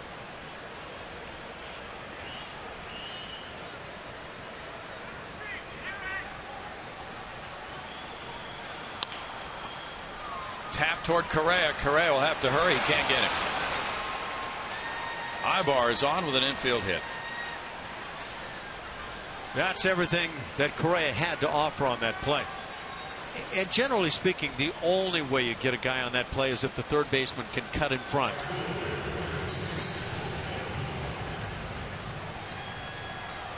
It's an all-out sprint to the ball.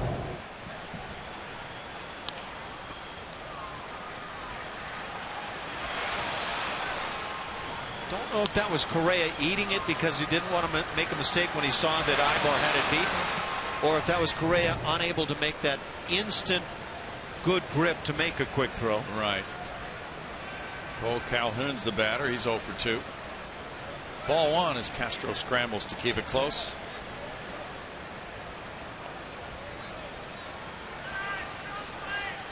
Fifth in the American League for Aybar, and infield hits now.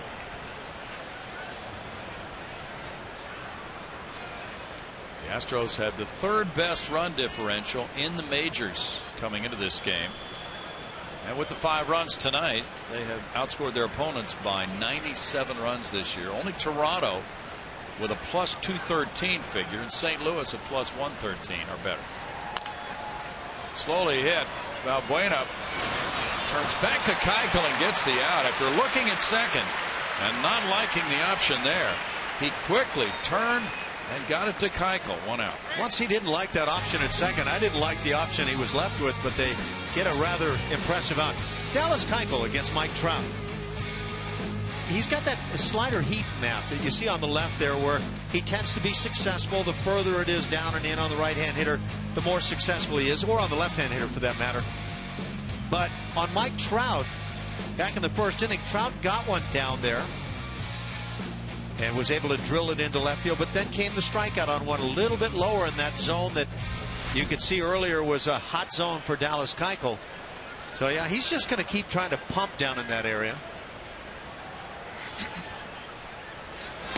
Trout takes, and there's strike 1 to him. Boy, that was an intriguing play, and Valbuena, he's a gutsy guy.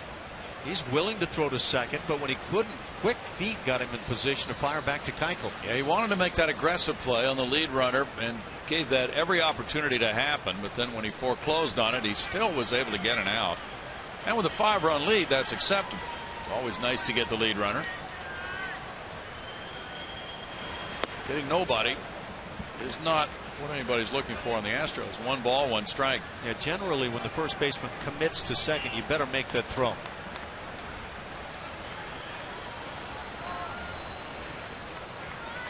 Pittsburgh leads at Colorado 5-0 in the fourth.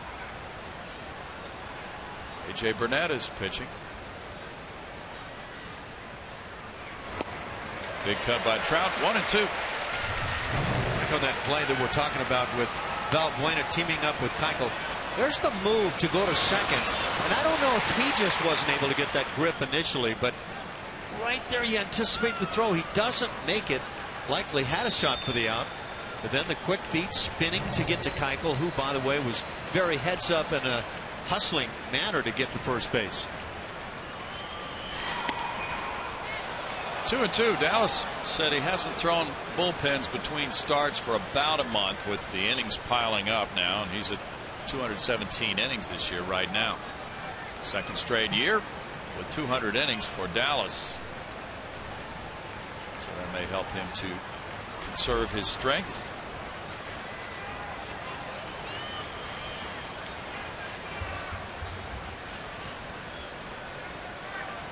Dallas leads the American League in quality starts. He has 24 of those. The liner will trickle, and it's knocked down, but it continues on into left field by Correa. It's a single for Trout. Ibar to third. First and third, one out for Pujols now. Angels stir up trouble. Pujols is 0 for 2. Mike Trout really showed his strength in getting this base hit, and good fortune for that matter, but kind of coming up a bit more in. Dallas with that cutting slider looking pitch. Of course, Mike Trout's about as strong as they come. Albert Pujols, who has hit 49 career homers against the Astros in the regular season, more than any other player in the history of the Houston franchise, comes up now. C.J. Cron on deck. Pujols on the all-time home run list is tied for 14th with Manny Ramirez. They both have 555. Next up, Reggie Jackson in 13th with 563.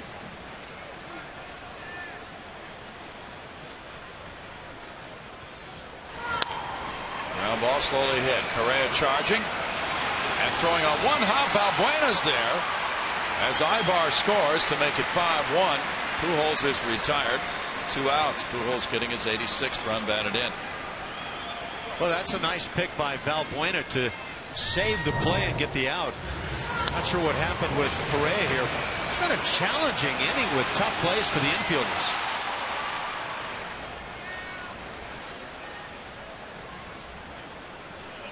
Valbuena, as he's done with a number of ground balls, he'll settle down, get his eyes as low as can be, and makes a lot of good plays.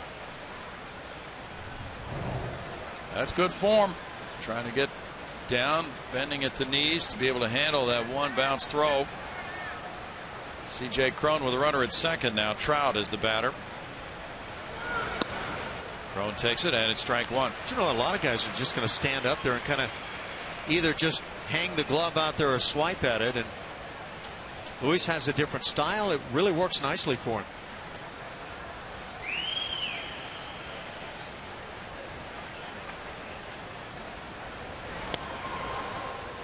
One and one. John Gray is starting for the Rockies tonight, and Ramos Ramirez hit a homer off him, his 17th. Starling Marte, his 18th, with the Pirates leading 5-0 at Colorado in the fourth.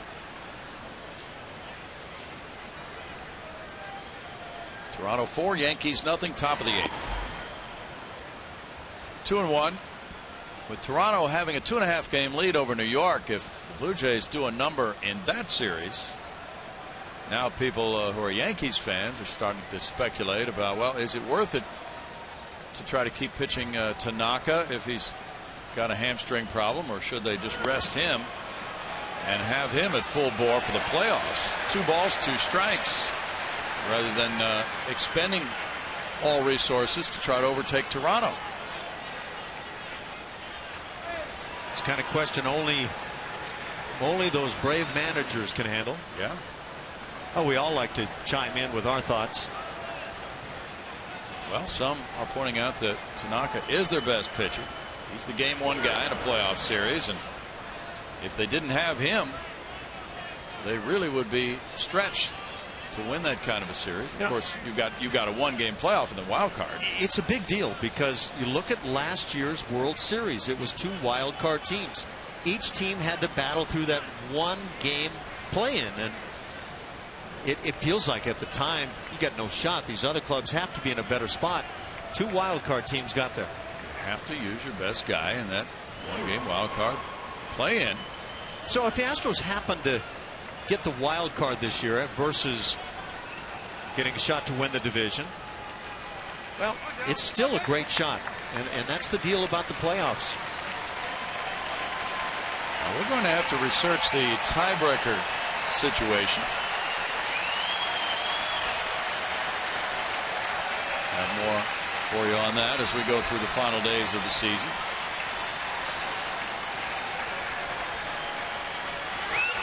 Foul back.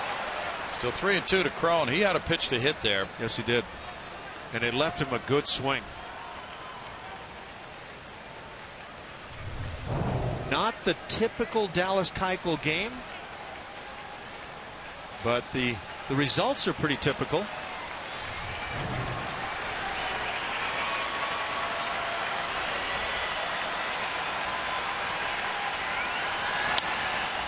A looper. Marisnik is waiting for it and has it. In the 6th inning, it's 1 run for the Angels, 2 hits, a man left. And the Astros lead it 5-1 in the 6th.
To the bottom of the 6th. Time for our progressive fan of the game.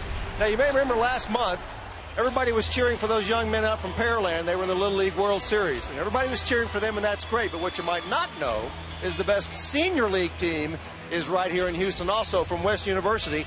We have them here because they just won their 2nd consecutive senior league championship.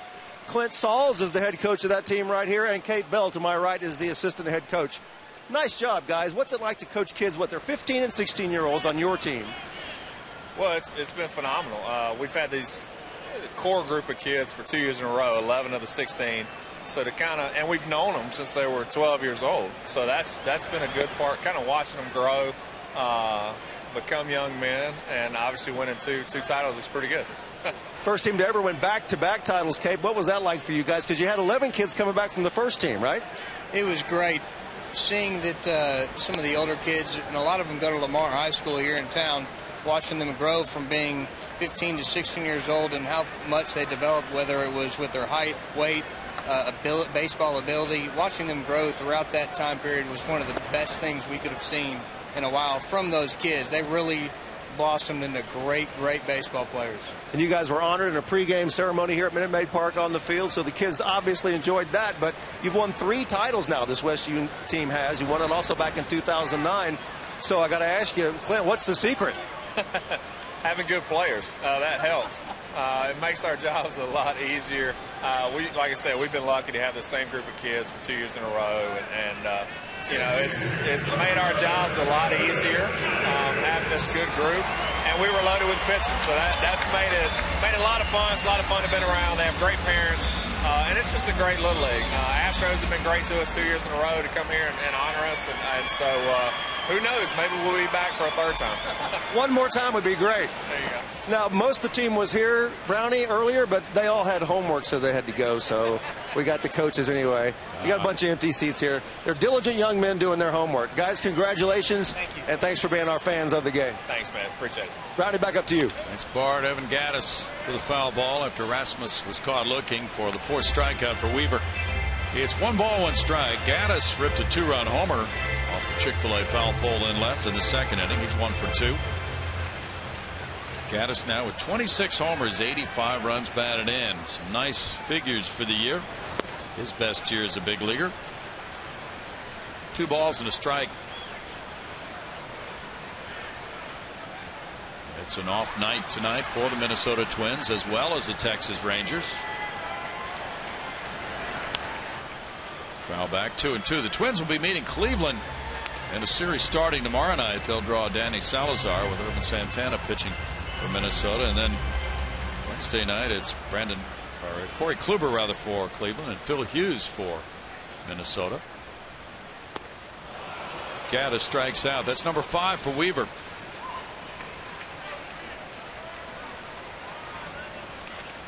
Kick off your weekends right here at Minute Maid Park with the best fireworks show in town, presented by Marathon Oil Corp.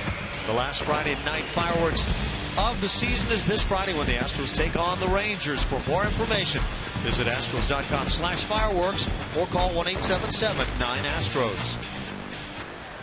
Luis Valbuena is out in front, and there's strike 1. He's lined to first and grounded to first. And yet the Angels are not playing him to pull on the infield. 1 ball and 1 strike. Yankees have scored in the top of the 8th. It's 4-1 Toronto, though. And the Jays are 11-5 against the Yankees this year.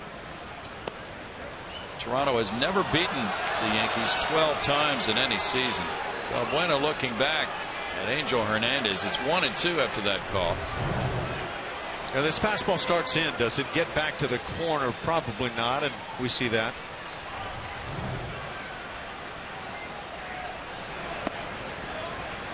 Now 2 balls, 2 strikes. Weaver's over 100 pitches. Dallas Keuchel is in the 90s on his pitch count.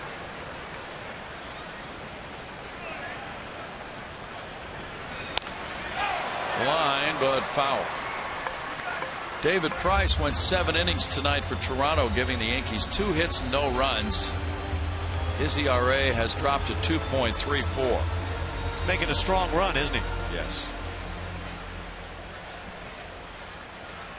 Dallas Keuchel started the night at 2.56. There's a shot into left center field. That's why they didn't play him with a shift. Valbuena took it the other way for a 2-out single. Cy Young candidates: David Price, Dallas Keuchel, Sonny Gray, Colin McHugh, Felix Hernandez. Of course, Felix Hernandez, you talked about it earlier, leading the league with 18 wins right now, but that ERA a full run higher than that of Dallas Keuchel. David Price leading the league and getting better tonight. And the fact that, well, Sonny Gray, for me, has kind of pitched himself out of that recently. Colin McHugh, it's nice to be able to throw his name in the loop, and he has that ERA under the 4 mark. But David Price pitching for the Toronto Blue Jays, if they continue to play well, he's going to get some folks probably leaning in his direction. Cesar Ramos coming in for the bullpen. 5-1 Houston. Back in a moment.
Time now for our AT&T call to the bullpen.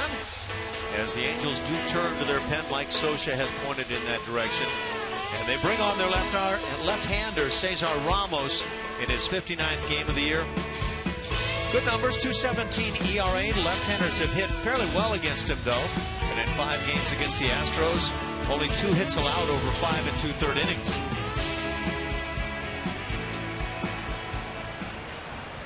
Mike Moore and a right-hander is warming up at the pen now. Jason Castro, the batter, against the lefty Ramos, who's 31 years old, from Los Angeles. He throws strike 1. Castro has struck out and popped to short.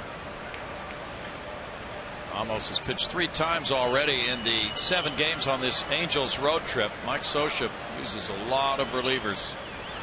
He's given up 1 run in 1 2/3 innings in those 3 games. Michael wheel and deal, sometimes a 1 or 2 batter appearance for a relief pitcher. It's no balls, 2 strikes now.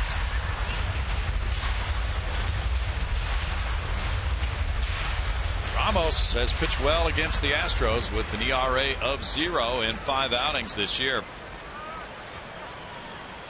Last year he was with Tampa Bay, started 7 games, pitched in a total of 43. Fouled. The big loss for the Angels over the weekend in their bullpen involved right-hander Joe Smith. Fell down some stairs in Minnesota and sprained an ankle.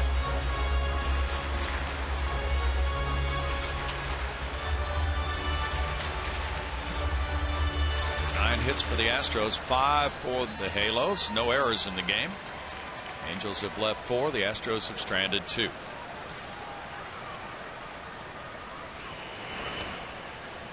It's 1-2 to Castro.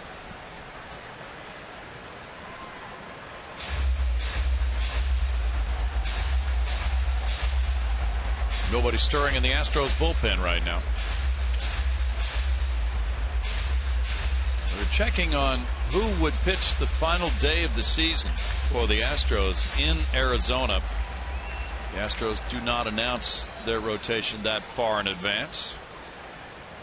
Dallas Keuchel would probably pitch either the Friday or Saturday game in Arizona, the way the rotation is right now. The Astros will have off days this Thursday and next Thursday, so they have some room to play with that rotation, Ash. Yeah, but what that figures to do is move Keuchel up even further and still not be able to pitch that final day of the season. And it might be wise in holding him, assuming you can have a little flexibility there. Castro strikes out. And the Astros here in the bottom of the 6th inning do not score. They have a hit, leave a man on. They lead it 5-1 after 6.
survived a 2-hit but scoreless first inning. The Astros got a 2-run homer from Evan Gattis, another 2-run shot from Carlos Correa.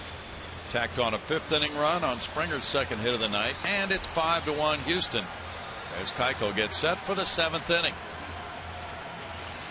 Keuchel's the first Astro with back-to-back 200 innings since Brett Myers did it in 2010, 2011. Last Astros lefty to have back-to-back 200 inning seasons, Andy Pettitte from 05 through 06. 6 innings of 5-hit, 1-run baseball for Dallas with just 1 walk, 6 strikeouts, and it's David Freese leading it off in the 7th inning. That's strike 1.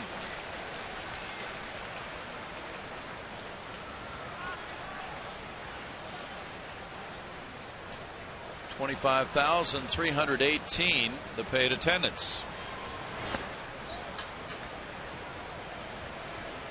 1 ball, 1 strike.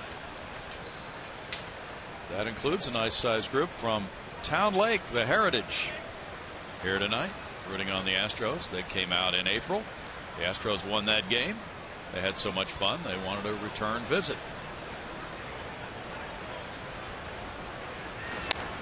Fouled away, and it's a 1 ball, 2 strike count. You are a popular man in that little community. Oh, that would. You're in that community. There they are. There's John Piccarello right in the middle. They were out early having a meal. They got a bus. A lot of them rode on the bus. Some couldn't fit on the bus, so they drove. Bouncer to Lowry, to Hopper. Throws him out. 1 down. Yeah, it's fun to come out in a group like that. And, you know, the Keuchel's Corner group has had such a great time this year as well. People get to know each other if they come on a bus like that or sit in the same section. All the Keuchel starts. It's been fun to see that Keuchel group as well as the Town Lake visitors throughout the year. I don't see a single beard in that bunch right there. No. Clean shaven group. But you'll find a few there. And people love the t-shirts too. See, I think even most of the extreme Keuchel fans have given up on the beard even at this late portion of the summer. Ball 1 to Shane Victorino. Victorino is 0 for 2. He's had an impact defensively. Had a big catch on Altuve in the 1st inning, robbing him of extra bases. And then he threw out Correa trying to stretch a single. That was in the 1st inning as well. I don't recall an outing, a successful one anyway, where Dallas has been up in the zone as much as tonight. Not sure if that's by design. With the shift on, here's Altuve coming over. 2 outs. Get your run and choose on and join us for the Badges and Bases 5K and 10K run. That's right here at Minute Maid Park on Saturday, October 3rd. Kids 12 and under can enter the Kids Fun Run, and all participants will receive a commemorative t-shirt. For more information, visit astros.com/run. This would be win number 80 of the season for the Astros if they get it. Carlos Perez comes up. He's 1 for 2. They have come a long way.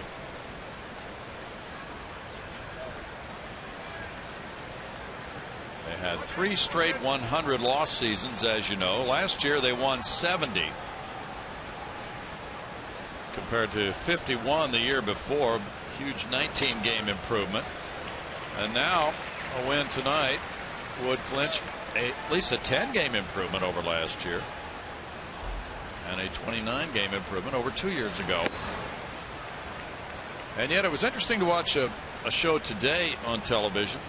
People were analyzing the Astros and saying, well, but if they don't close the deal and make the playoffs, it's not a successful year for them.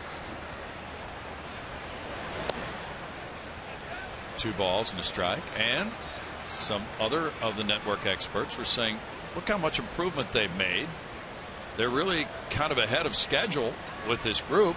So why wouldn't it be seen as a successful season? 2 balls, 2 strikes. It's all a matter really of, you know, we're talking on the bench after A.J. Hinch talked with the media. Some of the media folks lingered because we have nothing to do. And we're all kind of quizzing each other. What do you think? What do you think? What do you think? Well, it depends on what happens the next 2 weeks now as to. Yeah, it does. It does. I think anybody, even if you're surprised at how well a team does, is disappointed if there's a bit of a collapse at the end. And that series in Arlington was disappointing. It's put the Astros in kind of a must-win scenario now, but really fun if you can pull back out of that. Broken bat. Back to Keuchel. And he has a 5-1 lead through 6.5.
Play the answer, that is, to name that Astro. We gave you the clues earlier, and there they are on the screen. The answer is Gary Gaetti. Started 2 triple plays in the same game in 1980, the only time that's ever happened.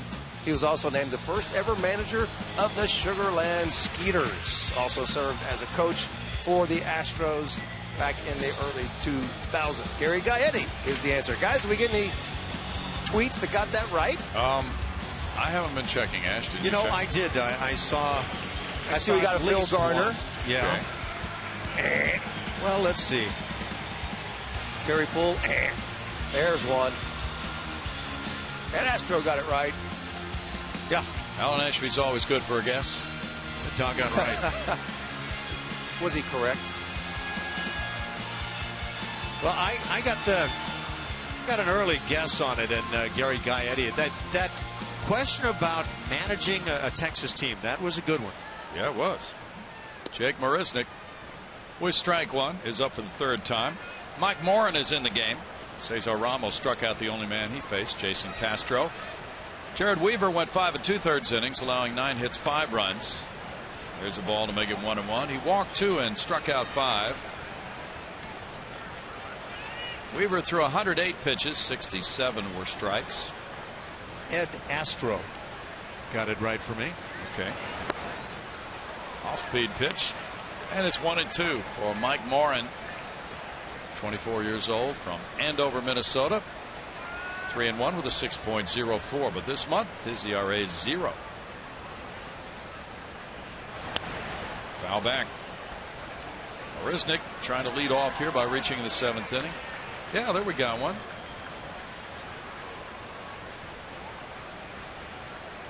Gary Gaetti, Scott Badger. Good work. Managing that Texas team would have escaped a lot of people. 2 balls, 2 strikes, but the clues are not always so apparent, are they, Ash? No, I thought that was ideal, the managing question. Yeah. Now, if you knew anything about the double plays, that probably would lead you right to it. Or the triple plays, excuse me. Yeah. Struck him out. And we're told they lost that game. That seems rather implausible. 1980 against the Red Sox. They lost 1-0. Turning a triple play. 2 of them. Jose Altuve is 2 for 3. Could be 3 for 3, but Shane Victorino made a stupendous catch on him in the first inning, running back into left center field. So Altuve now, in his quest for another 200-hit season, has 184. Mike Scioscia again between innings was out talking to the home plate umpire, Angel Hernandez. And we still have not figured out what those conversations are all about tonight. Out to right field, Calhoun backing up, way back to the wall. Calhoun leaping, hits off the wall. Extra bases. Altuve heading for third. Here's the throw, and it will not be relayed. A triple for Altuve. 3 hits tonight. He's reaching back into the left hamstring area on that slide into third base. Now you can't get this guy hurt. You just cannot do it. That triple is nice for the club. Maybe a response to try to regain that extra run that got away. Great things come in small packages occasionally. That's a package of dynamite right there. It certainly is that. Takes that breaking ball and drives it. 3 hits tonight, Brownie. That's a nice effort in that bid, not only to help the team win, but to get the 200 hits. I think that's a big one. George Springer takes a strike. Ah, boy, hate to see that. I hope what that is a little bit of the burn on the tail section. Pop up, prone over for the catch, 2 down with the infield in. Looked like he already had a hole in his pants when he went into the slide. And he may have just carpet burned himself real good right there. Yeah, he slid and landed right where that hole already was. Yeah, that's not about a hamstring. That's good news. That may impede some sliding efforts, but 20th 3-hit game. He leads the American League. That was his 3rd triple of the year. Carlos Correa now with 2 outs will try to drive him home. He's 2 for 3. It's a front-loaded offense tonight for the Astros. There's a strike to Correa. 3 hits for Altuve, 2 for Springer, 2 for Correa, for a total of 7 by the top 3 in the lineup.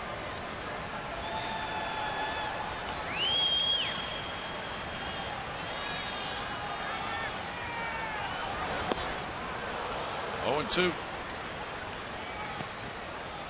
The top 3 are 7 for 11 combined.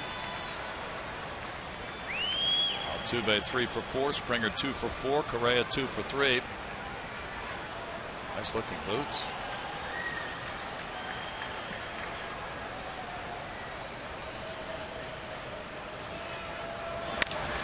Line drive right field, and that gets down for extra bases and a run. 6-1. Here's the throw. Correa with a double.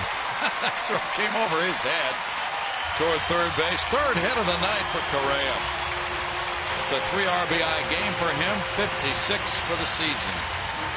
Altuve scoring. I don't know that you can say enough about Carlos Correa. What a rookie campaign. And the way he goes about his business is so impressive. But that story tonight about promising the kid that he'd come or do something special for him just takes him over the top for me. He's had 3 hits, including a homer. He's driven in 3 runs. That's something special. This guy really gets it, Brownie. He does. 21 doubles for Correa. Jed Lowry 1 for 3. There's strike 1. When you see Carlos go about his business, and he'll be 21 tomorrow, you think you're watching somebody who's about 31. Except for the tools look like somebody who's much younger than 31. That's true.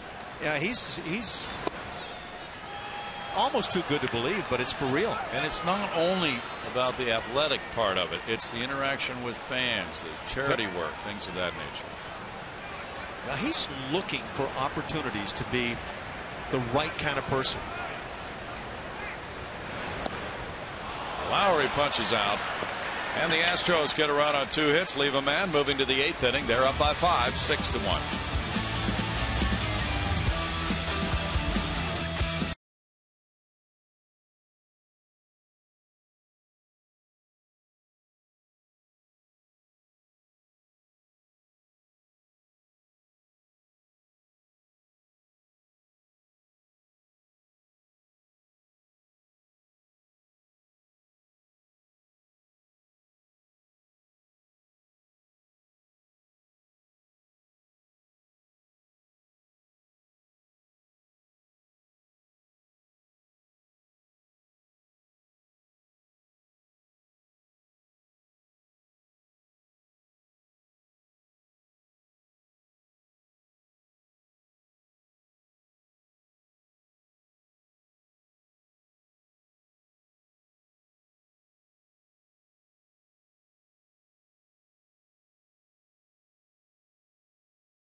Astros face off against their in-state rivals, the Rangers, in the Lone Star Series presented by Montejo this Friday through Sunday. On Sunday, 10,000 fans will get an Astros team poster at Fan Appreciation Day. For tickets, call 1-877-9-ASTROS or go to astros.com. But make sure to come out here and be loud. This is a huge series, guys. It should be so much fun this weekend, and there's a look at the playoff picture in the AL West. The Astros trying to equal the Rangers in the win column tonight with their 80th and move to 3.5 in front of the Angels. Now Chris Iannetta is pinch hitting for Taylor Featherston, fouling it for strike one. Pat Neshek in the Astros bullpen as Dallas Keuchel works with 109 pitches under his belt. Iannetta at 186 with 10 homers has driven in 33. He's had 263 at bats, 0 for 4 pinch hitting. Keuchel deals, and it's 1-1.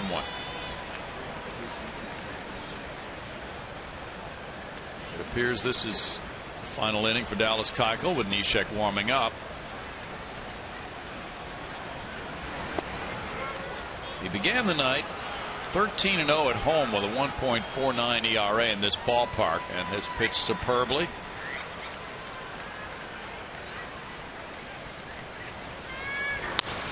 Iannetta grounds to Carlos Correa. Takes extra time and gets it. This moment in history is brought to you by MD Anderson. On September 21st, 1964, the Philadelphia Phillies had a 6.5 game lead in the National League with 12 games to play in the season. They lost to the Reds that night 1-0 on a Chico Ruiz steal of home plate, and that started a 10-game losing streak that would cost them the National League pennant. 6.5 game lead with 12 to play. I know you remember that one, Brownie. I've read about it. Yep. Well, it was huge at the time. Two-hopper to Correa. He retires Ibar, 2 outs. And Dallas Keuchel, who is a ground ball machine, gets 2 more of those here in the 8th inning.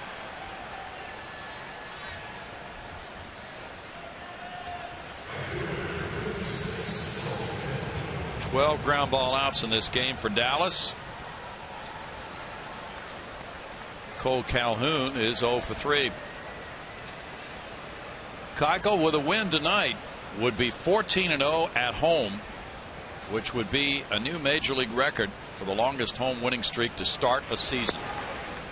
He would get another home start this year against Texas over the weekend. Strike to Calhoun.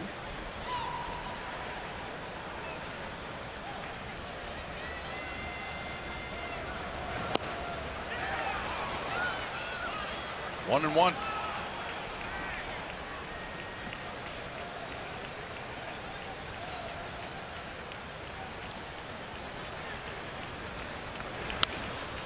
Flared over shortstop. Correa back with his back to the infield. That loops in for a hit in front of Marisnick.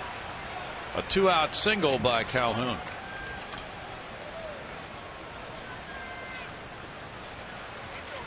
Start to challenge Dallas if he were to stay in. He's not going to. No, Pat Neshek will come in to face Mike Trout. 116 pitches will do it for the evening for Dallas. Keuchel's corner once again has seen an amazing show.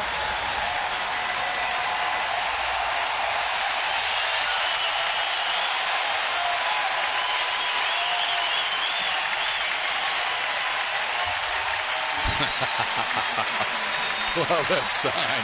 The only time I'll cheer for Dallas. It's 6-1. Back in a moment.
care for your car.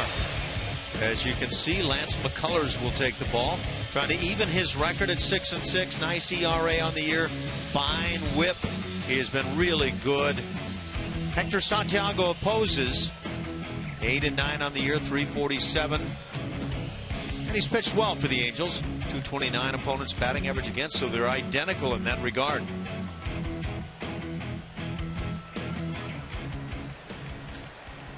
Pat Neshek in 61 games is 3-6. His ERA 3.46. 0-3 in a very tough month of September with a 7.71 ERA in 6 games. Mike Trout goes for the first pitch, puts it in the air. George Springer underneath. Neshek ends it on 1 pitch to Trout. No runs, a hit, and a man left. The Astros lead it going to the bottom of the 8th inning, 6-1.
Back in the 3rd inning with 2 outs. Launched one into that Astros bullpen in right center field. A 2-run drive.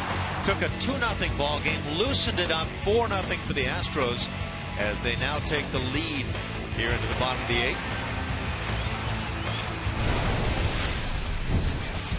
At top of the order has been really good tonight. Obviously, Altuve, 3 knocks. Springer has a couple, driving in a run. 3 RBIs with the 3 hits for Correa. You keep that kind of activity going on at the top of this batting order, and you got a chance to win a lot of games.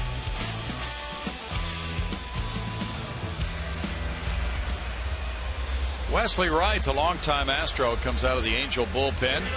In 9 games with the Halos, he has an ERA of 4.5. 2 runs allowed yesterday at Minnesota for Wesley Wright. He was drafted by the Dodgers in 03. The Astros acquired him in the Rule 5 draft after the 07 season. He joined them in 08 and pitched here through a portion of the 2013 season. Colby Rasmus starts it off in the home 8th inning. The new second baseman is Ryan Jackson for the Angels, and he's out in right field right now. Overshifted on Rasmus, who's over 2 with a walk.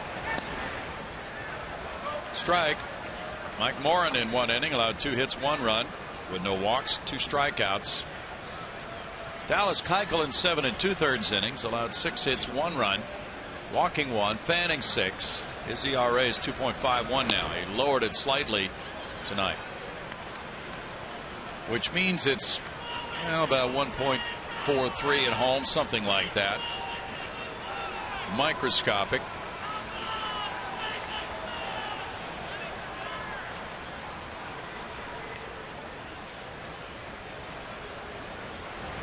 Keuchel threw 116 pitches, 69 were strikes. 1-2. Pujols, Cron, and Freese due up in the Angel 9th inning. The Astros have out hit Los Angeles 11-6. No errors in the game.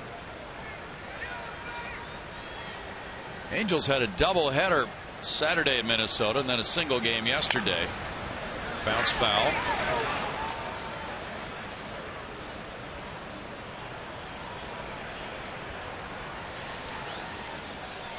Keuchel with the 6 strikeouts tonight. We mentioned earlier ties the club record for strikeouts in a season by a left-hander. 203. Mike Cuellar did it, 1967.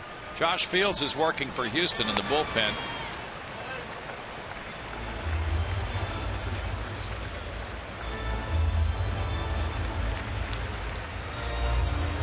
The Astros are 6-12 in the month of September. The Angels have gained ground on them by going 11-7 this month.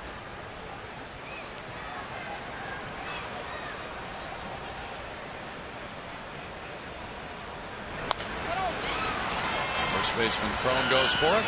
Tossing to Wesley Wright. 1 out. Dallas Keuchel on this very nice evening. Up in the zone a lot, but it has worked for Dallas as he continues to dominate right here at Minute Maid Park. Slider, changeup getting mixed in, and occasionally working in, and that's been a key component of the game of Dallas throughout the season.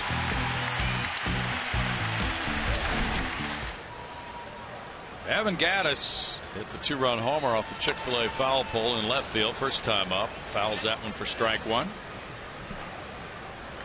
Well, there were Chick-fil-A sandwiches today, and there will be some tomorrow for those who have their ticket stubs from tonight's game, pulling into those Chick-fil-A restaurants. So Colby Rasmus fed everybody today with the home run yesterday off the right field Chick-fil-A foul pole. And tomorrow, courtesy Evan Gattis, a lot of people will get those free sandwiches. By the way, if you're wondering kind of about David Price and Dallas Keuchel, Price has a marginal lead in terms of ERA. I'll tell you what David Price has going for him right now. He's won 4 consecutive decisions, in fact games, and 8 of his last 9 decisions picking up W's. So he's running toward the tape very well. Dallas Keuchel will have 2 starts remaining. Flared, and Jackson is there. 2 outs. The Astros celebrate Hispanic Heritage Month with the Hispanic Heritage Street Fest presented by Montejo. The Street Fest will now take place this Saturday from 10 a.m. until 12 p.m. to accommodate the new 12:05 game time. Enjoy live Latin music, food trucks, and games with a valid game ticket. For more information, visit Astros.com/Hispanic Heritage or call 1-877-9-ASTROS. Luis Valbuena is 1 for 3. He takes, and it's strike 1 for Wesley Wright. The Mets shut out the Braves tonight 4-0. John Neese was the winner. He's 9-10. The loser, Shelby Miller, is 5-16. He hasn't won in 23 starts. No balls, 2 strikes.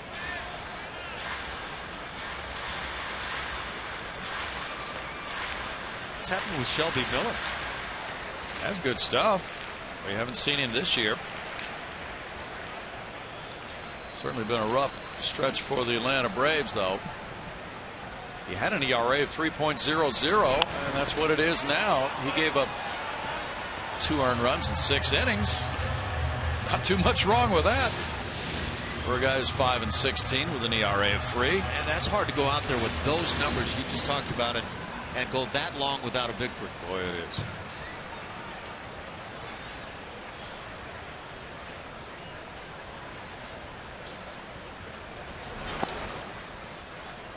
One and 2. There have been some tough luck pitchers down through the years like that, though. You know how rough it's been for the Astros on the road this year. 29-46. Atlanta at the start of play today, 23-52 away from home. Wow. Miller was 10th in ERA in the National League when play started tonight. 2-2 to Valbuena.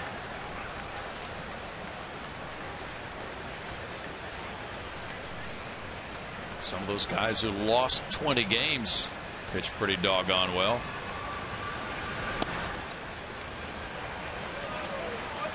Three balls, 2 strikes.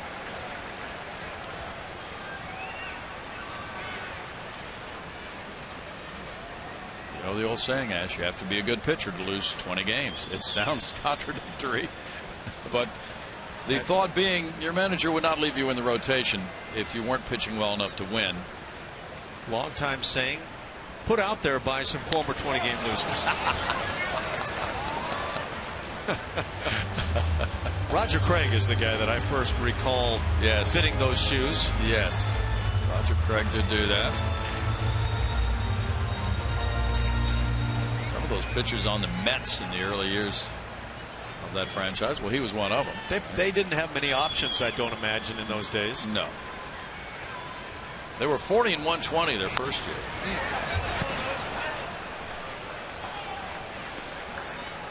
What a 1-2 punch for the Astros, though, with Dallas Keuchel and Colin McHugh, each with 17 wins coming into this one tonight. Between the two of them, they're 34 and 15. This will be the 9th pitch coming to Valbuena. Castro on deck. Here's one for you, Brownie. Okay. Just got word that Phil Niekro lost 20 games twice in his career. Well, that's true. He was like 21 and 20 one year, right? Yeah, I guess that's the case. Yeah. 1979. So you win 20, you lose 20. Are we ever going to see that again? Oh, go away. 10 and 10 is a stretch. He had 23 complete games that year, Ash. Wow. Yeah, 40 starts. Who's going to do that again, right? Steve Carlton lost 20 plus. Wow. Yeah, he did. Jason Castro 0 for 3. There's strike one. Steve Carlton had one of the great years of all time. That what was 27 wins for a team that won 54. Yeah, Phillies 72, I believe.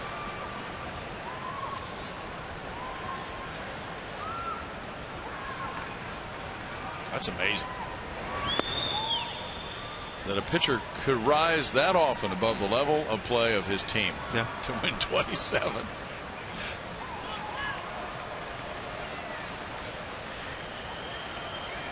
Yeah, that's winning half of your team's games. I mean, that's just off the charts. Little roller right side. Cron with the toss to right. And that ends the 8th inning. No runs, no hits, and a man left. We move to the 9th, 6-1, Houston.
Book your low fare now at southwest.com. And by HEB. No store does more than my HEB. 6-1, the Astros lead it. Against the Angels, they move to the 9th inning now, trying to stretch their lead over the Angels to 3.5 games for the second wild card spot. Minnesota Twins are idle. they would fall 3 games behind the Astros for the second wild card spot with a Houston win tonight. Now Josh Fields comes in for the 9th inning, 4-1 with a 3.45 ERA.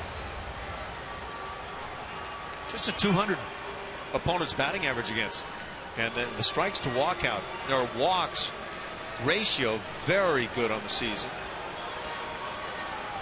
Albert Pujols is 0 for 3, got an RBI on a ground ball. That's ball 1 to him.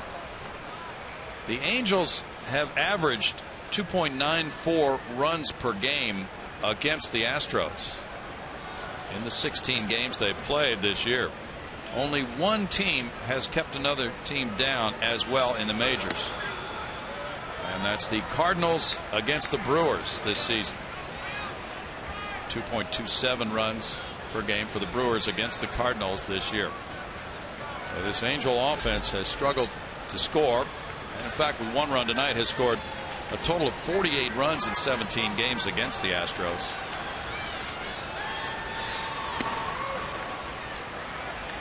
Now it's 3-0.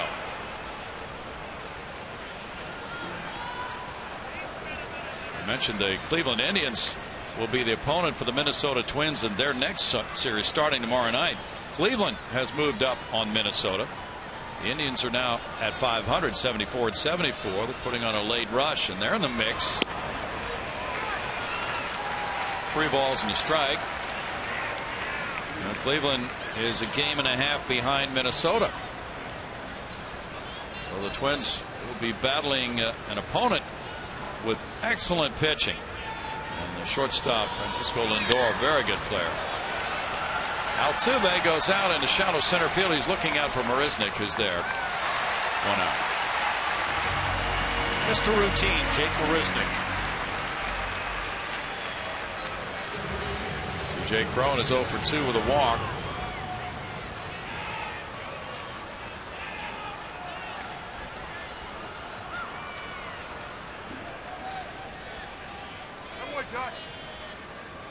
Pat Neshek needed only 1 pitch to get Mike Trout. 1/3 of an inning for Neshek tonight. There is some bullpen action. Looks like Oliver Perez for the Astros. Strike 1 to Cron. 96. Hello. Final 2 weeks of the season, Ash. This is something. It is a long marathon these fellas run. Now it turns into a sprint from this point on. Yeah, you're right. You get here, and boy, that need to get to the tape in front of the others is enormous after this much work. And for the guys in the bullpen, now it's a little bit different treatment, right? Well, you know, there are times during the course of the year I think you do have to pace out of the bullpen, but you get here now, and I think you can run the guys out more often. 1-2. But it's with that qualifier that you're talking to them every day and finding out who is good to go and looking in the eyes, and you kind of, quite honestly, size up the heart of a lot of guys as a manager as you do that. Breaking pitch, and it's ball 2 to Cron. The Astros, coming into this game tonight, had 424 innings from their bullpen. That was 13th. So their starting pitchers have really held up well. 3-2 now. The starting pitchers, with Dallas Keuchel 7 2/3 tonight, have thrown 918 innings. That's the second most innings by a starting pitching staff in the American League. That's a pretty good way to have a successful bullpen, I would say. Foul back. Still 3-2. One stat I would not want to see as you look into the crystal ball at the start of the year is our bullpen will be among the leaders in most innings thrown. Would not want to be there. No, not an objective of any manager.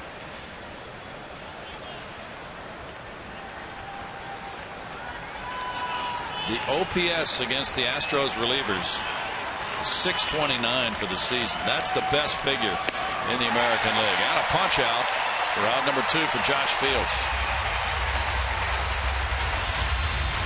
Stay tuned after the game as Kevin Eschenfelder and Mike Stanton break down all the action from tonight's game, plus interviews from the clubhouse and much more on the Astros postgame show presented by Houston Methodist. The Blue Jays beat the Yankees 4-2. They now have a 3.5 game lead on New York in the AL East. Price the winner. He's 17-5. David Freese looks at strike one. He's 0 for 3. Adam Warren lost it for the Yankees. The Blue Jays beat the Yankees for the 12th time this season.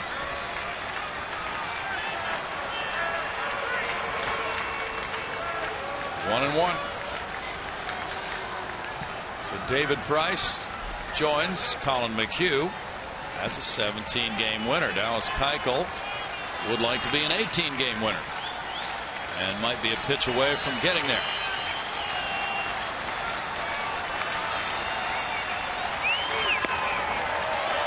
In for a strike, 1 and 2. That would tie him for the American League lead with Felix Hernandez. Jake Arrieta leads the majors with 19 wins for the Cubs. There's that high strike again tonight. Fans are up. 2-2 to Freese. The Angels were a pitch away from sweeping the Astros 8 days ago in Anaheim. The Astros rallied to win the final game of that series after back-to-back 3-2 losses. Fly ball, Marisnik back in center field, churning and back to the warning track. That one hops the wall, goes up on Tal's Hill. He bobbles the ball, gets it back in. A double for Freese. Well hit ball by Freese. And pinch hitter David Murphy will bat for Victorino. He's hitting the high, hard stuff right here. We've seen 95, 96 from Fields. And David Freese watched one pretty well. It's a little scary when you consider that scenario. 2 Sundays back. True. 2 outs, 2 strikes, nobody on base for that comeback for the Astros. That's hit number 7 for the Halos. That is their first extra base hit of the night. David Murphy, a native of this area, has pinch hit 300 with 3 homers this year. Fouls it for strike 1. Well, apparently that formula for success for Murphy as a pinch hitter is go up and get that first pitch fastball, because he was hacking. As a pinch hitter, 9 for 30, 3 homers, 7 runs batted in. Overall 287, 10 homers, 44 runs batted in. Traded by the Indians to the Angels. 1-1. Josh Hamilton did not work out in left field for the Angels, and they attempted, after trading Hamilton to the Rangers, to patchwork that left field situation. Murphy and Shane Victorino are 2 of the players they brought in, along with David DeJesus.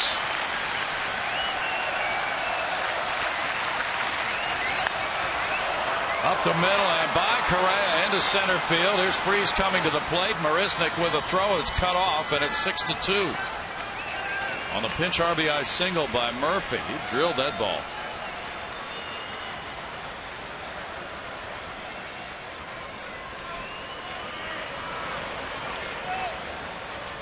Yeah, the one thing the Astros have going for them is it's not just a 3-run lead going into this ninth.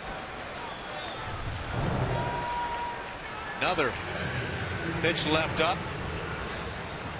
That's the changeup. Not an ideal location for a changeup.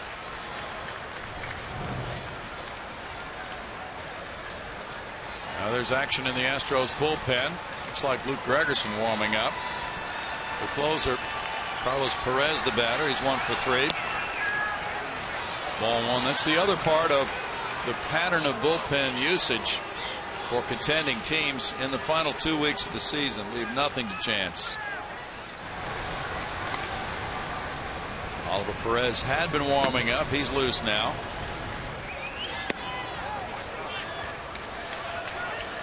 It's 2-0.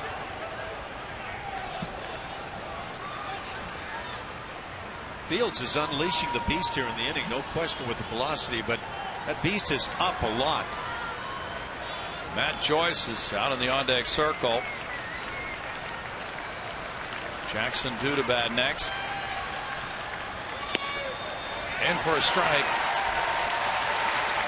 2-1 for Fields. Fields really had a terrific stretch going, and he was optioned to the minor leagues. The Astros were in a numbers situation. They needed a roster spot. When he came back, he gave up 3 runs in 1 inning to Seattle and 4 runs in 1/3 of an inning at Oakland. 3-1 now on the check swing call by Chris Conroy. Then he had 3 scoreless appearances, and the next one he gave up a run in 1/3 of an inning at Texas. And in the Oakland series, gave up nothing in an inning and a third last time out.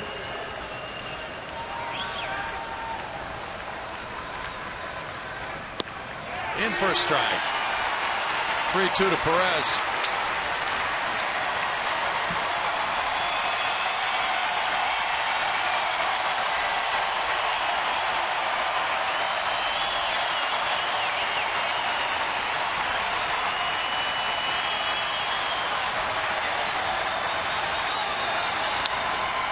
Foul back. Murphy on the move on that pitch.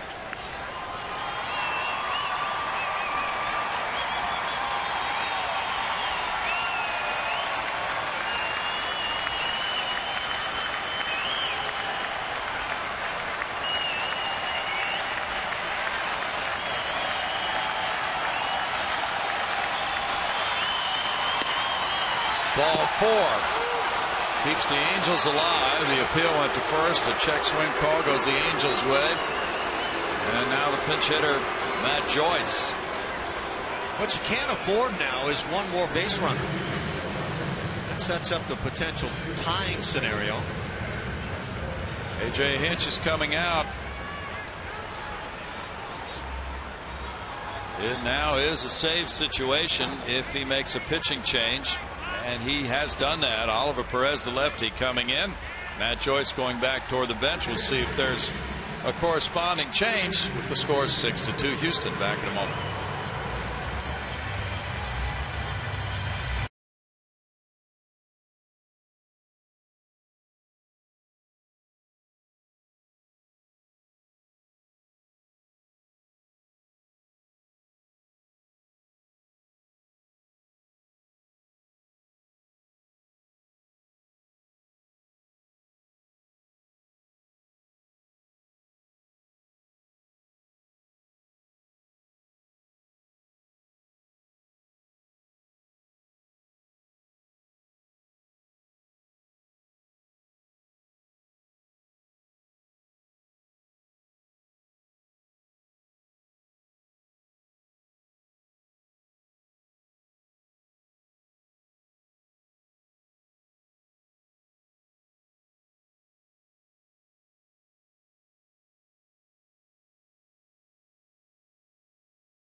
Tying run in the on-deck circle. That makes it a save situation for the pitcher coming in, Oliver Perez. He has 2 career saves.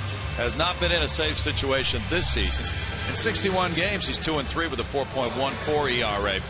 Matt Joyce, a left-handed hitter, had been announced as a pinch hitter, and now another pinch hitter is announced. Right-handed hitting outfielder Colin Cowgill will hit against Perez.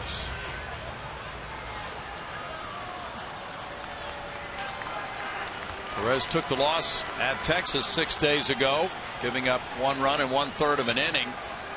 He allowed a hit to Prince Fielder. Cowgill came off the 60-day disabled list September 1st. He fouls it back. There's strike 1. This was pretty predictable with these expanded benches at this time of the year. Talking about the matchup of Perez facing a right-handed bat. Absolutely. Cowgill missed 84 games with a sprained right wrist. He is 3 for 11 as a pinch hitter the last 2 years. This one loops toward the right field line. That's in for a hit. Springer picks it up on a hop. Stop sign at third. They got a runner hung up. Here's the throw to the plate. And the tag. Safe. The Angels escaped a real base running gaff. Perez ran right behind Murphy, and they were almost both at third base at the same time, but they scored a run. And it's now 6-3.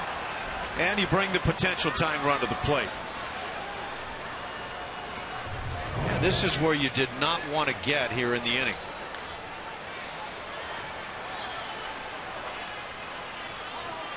But the opportunity for an out was presented. Ward must have gotten to Altuve just a bit late. Eric Ibar is due to bat next. The Astros are going to cause a manager's challenge here. Let's take a look at this. From that angle, hard to see. Yeah, no way to determine whether there was a tag made. Let's see from here. Well, hand on plate, glove on shoulder, about the same time, huh? Yeah. Really close. Yeah, I don't know that you can dissect that enough to come up with an out. Well, the other thing this does, though, is give Luke Gregerson more time to warm up.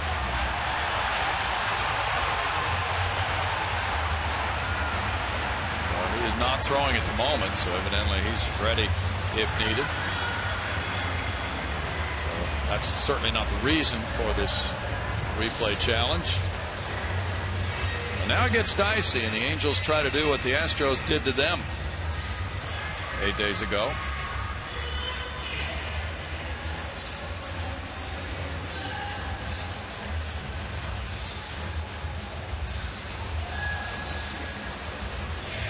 The wisdom of Yogi Berra was called into play again a week ago Sunday for the Astros when it wasn't over until it was over. It was just about over. They trailed 3-0 in the 9th inning, and they wound up scoring 5, even though they were down to the final strike a couple of times. They had 2 outs, nobody on, trailing 3-0. Preston Tucker homered on a 1-2 count, and then they got 4 more hits, so 5 hits in a row, including a Jed Lowry 3-run homer, and they rescued that game 5-3. No need for Yogi to be proven prophetic more than once between 2 clubs on a season. That's what AJ's saying to himself right now. Angel Hernandez is on the left. Ted Barrett, the crew chief, on the right. It was Angel Hernandez, the home plate umpire, who made that safe call. It was a Cowgill hit, and Murphy started to go back to third, and then the runner behind him, Perez, was headed for third, so he came home, and he was called safe.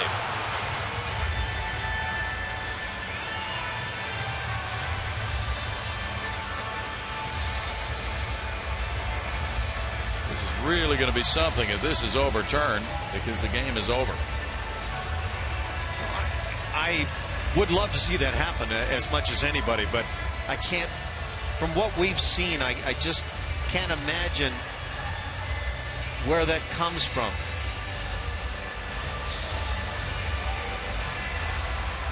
Safe. And now the game continues. A.J. Hinch is coming out to the mound. Gregerson had been warmed up, and he's going to come in now. Runners at first and third, and a 6-3 game. And Eric Ibar, representing the potential tying run, will be the batter. He's 2 for 4. We'll be right back.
They were trailing by even more than the Astros. They were down 6-1. The next 4 men have reached base now, and they have runners at first and third with 2 outs. And the potential tying run is at the plate. Eric Ibar facing Luke Gregerson. He's 7-3, 27 of 32 in saves. Okay, Brownie, we've gone far enough with this comparison thing. Yes. This 9th inning has been troublesome now for both of these teams within a short period of time. And Gregerson is the 3rd pitcher to work for Houston here in the 9th. Will face Ibar. Ibar's 2 for 4. Lowry's in tight at third base. Perez the runner there.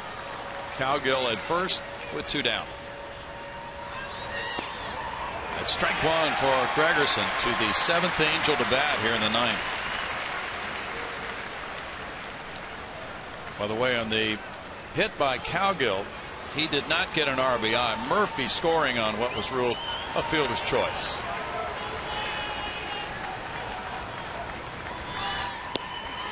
In for strike 2 to Ibar.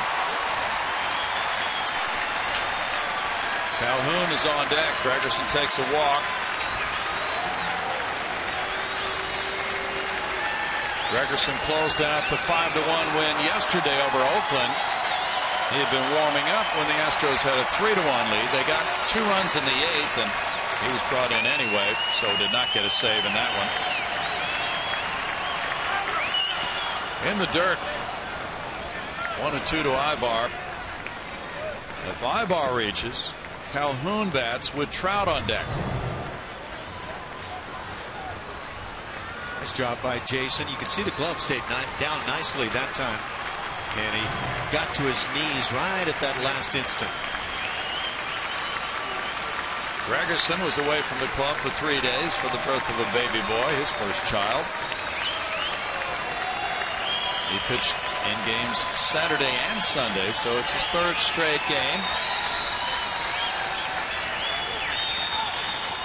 In the dirt. 2-2. He saved the Astros 5-3 win a week ago yesterday against the Angels with a perfect inning. He got a win against the Dodgers here as well in August, so pitched well against the teams from Los Angeles. 2-2 against the Angels. He's pitched 7 times this year, a 1-0 record, 3 saves and a 2.45 ERA.